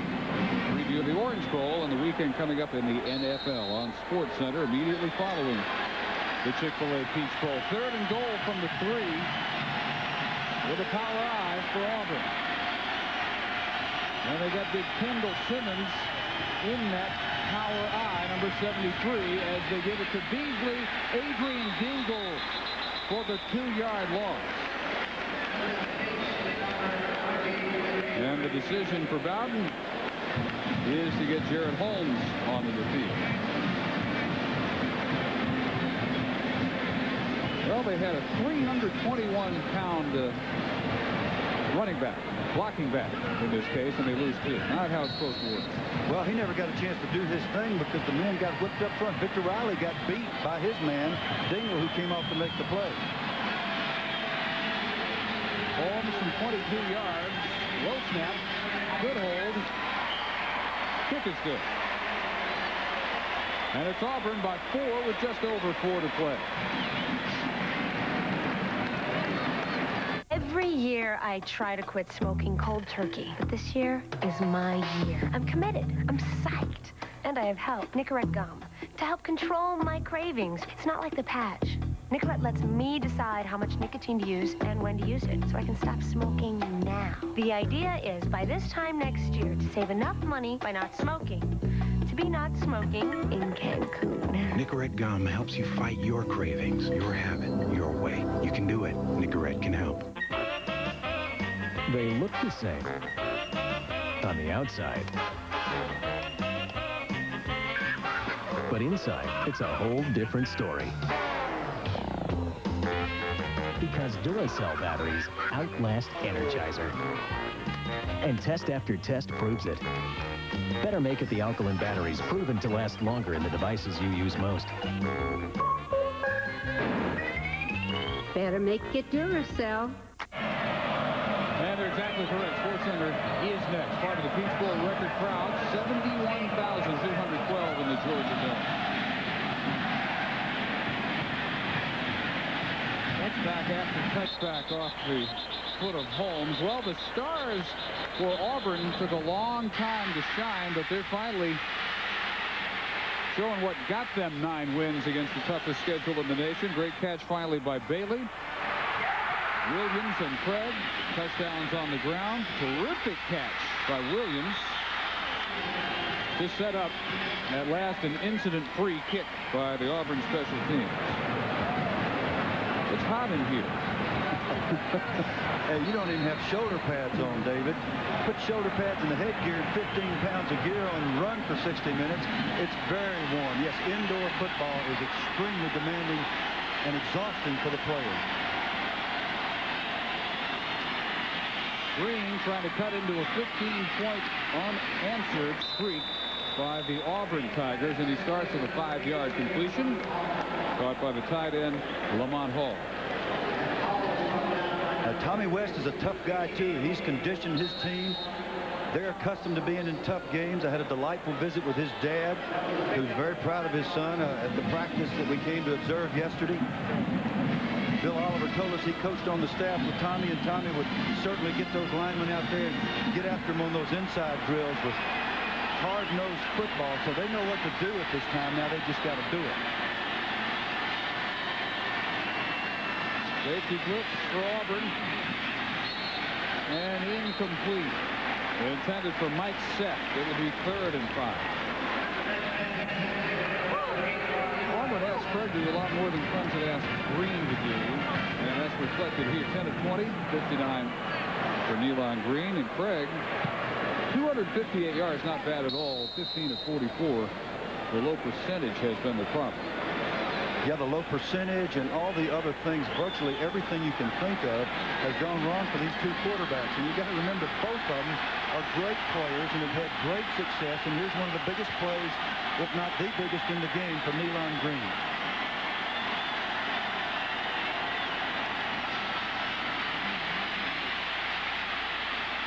Against pressure, throws back across the field, caught, and into Auburn territory goes Rod Gardner, 27 yards.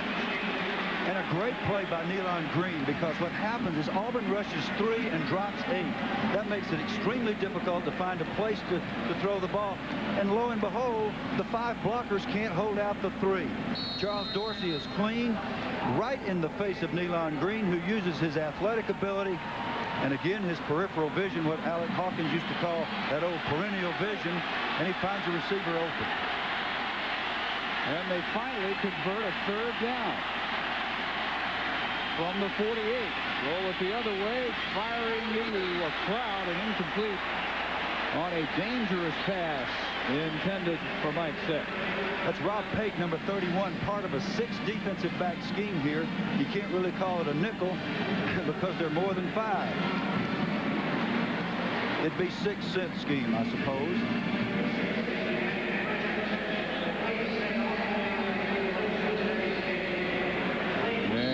Rob Pate with his hands on it, intended for Seth, who is a freshman out of Sumter, South Carolina. Yep, Rob's from Birmingham. He knows what's on the line right here. He's happy to be out there. Green again, a lot of time. Going deep. And a lot of jostling, but no flag. The intended target, Gardner. There was definite contact while the ball was in the air. No call, 3rd and 10. Not a good decision this time by Green. There are not 2, but 3 defenders, guys with blue shirts around this ball carrier. He's fortunate that wasn't plucked. Awful lot of jostling going on there, and again, it's a judgment call when you get in a situation like this. The official has to decide whether there's a clear advantage being taken by one over the other. Which in that case, it really looked as if there wasn't. No, I don't think so.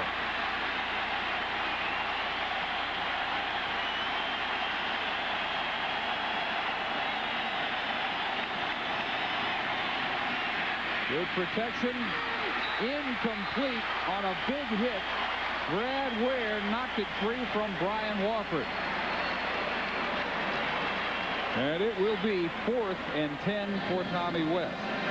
Yeah, Brad Ware is a veteran free safety. He's been kind of quiet today.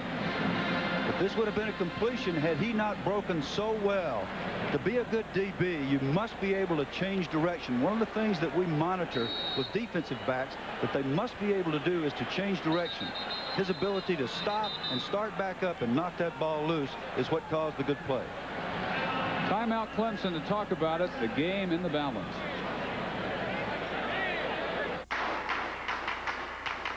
Let's go! Let's go! Let's go! Fortune 500 companies know that when it comes to renting a car, there's really only one place to go. National Car Rental.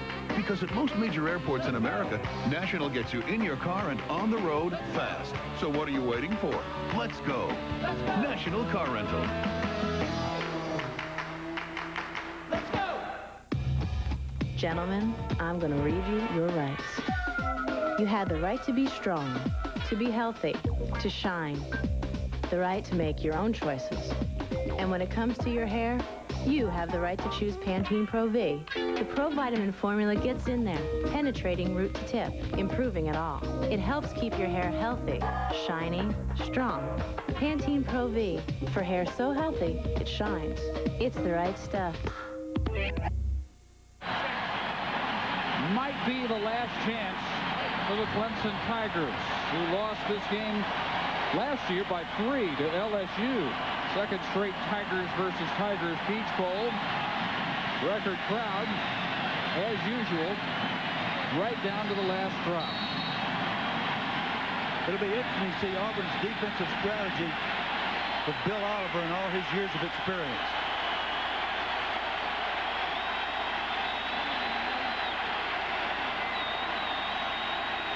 Three-man rush. Green with time, batted away, incomplete.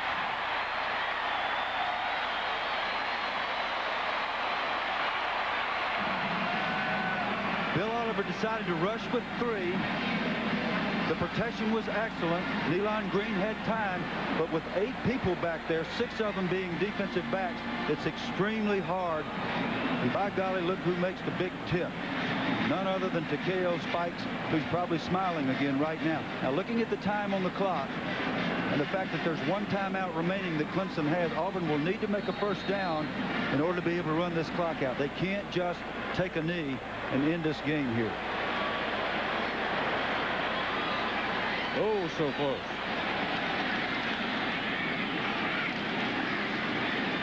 On the ground and about 4 or 5, exactly what they hope for on first down for Rusty Williams. 1 timeout, as we said, for Clemson. And the next snap will come sometime under the 2-minute mark. Now, everybody who's ever been around football knows that the backs are pulled together right here, and they're told, you squeeze the football. Center, you get the ball up to the quarterback perfectly every time. Backs, you stay in bounds. If we run a wide play, fall down on the side rather than run out of bounds or be forced out of bounds. Berg with the snap at 2. Williams squeezing through the middle will be close. And they have, I think, will have the first down that just may seal the Auburn win. That's great running. That's good blocking by the big guys up front for Auburn. T.J. Dunnigan, T.J. Mears, DeMarcus Curry coming off the ball, knocking them back and getting that critical first down. They decide maybe close enough for a measurement against Sports Center coming up. Gary Miller and Bob Stevens with a look ahead of the Orange Bowl, the NFL playoffs, and the future pro career announced today of Ryan Leaf of Washington State. A measurement that might just mean the game. First down, Auburn.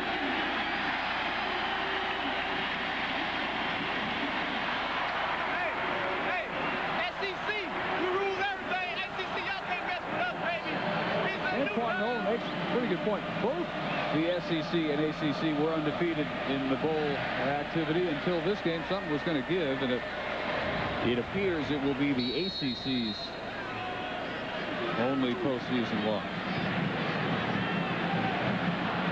Yep. Auburn's trying to decide whether they have enough time now to simply kneel on the ball and run the clock out, because what Clemson has done is they've maintained their timeout to this point. They still have a timeout. Auburn would need to make yet another first down. A little bit depends on the way the clock is run, when it started, when it stopped, when Clemson calls its timeout. Williams gets 2. Well, they're not going to call it yet.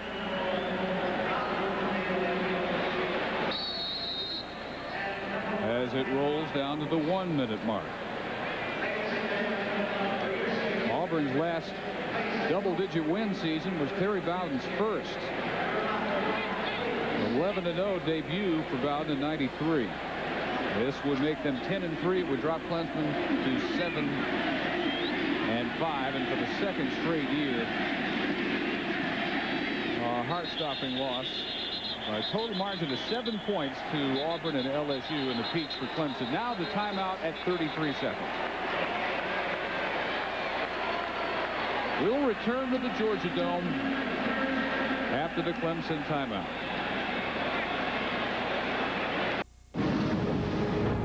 Here to jump to normal space. Find out why humanity's first step into space was almost its last. And its worst enemy was its only hope for survival. In the beginning, the first ever full-length Babylon 5 movie. See the 2-hour world premiere, Sunday, January 4th at 8 Eastern on TNT. Blast off with the long-awaited epic that started it all, right here on TNT and Cox Cable. Look at this TV. Beautiful, isn't it? Mitsubishi makes them best. Love to own it, wouldn't you? Money's a little tight right now? Nothing to it. Come to Jerry's Audio Video. Get a Mitsubishi big screen, big tube, or VCR, and don't put any money down.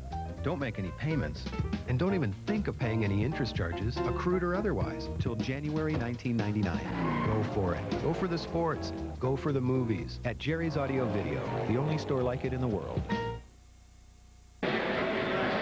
Auburn just needs it to be snapped cleanly. One more time. Quickly down to Dave Ryan. Well, Dave, very quickly, an amazing story with Damian Craig and the comeback they've made in the fourth quarter. He strained a knee ligament. This entire last period, he's played with an injured knee, but he looks great to us down here. That's why he was limping. There are flags that are going to stop the clock now at 31 seconds. This has been a hotly contested game. It's been very physical. It's been in some cases violent, maybe a little more violent than necessary. Somebody might have taken a shot down there. We'll see. Simulating a snap on the offense. 5 yards, still third down. Now there are very strict rules on the center and how he must execute that snap in order for it to be legal. If you pull it part way up and then pull it the rest of the way, that's illegal, and that's what probably happened. Therefore, Auburn gets a flag, but it won't matter at this point unless there's a missed exchange. That should do it.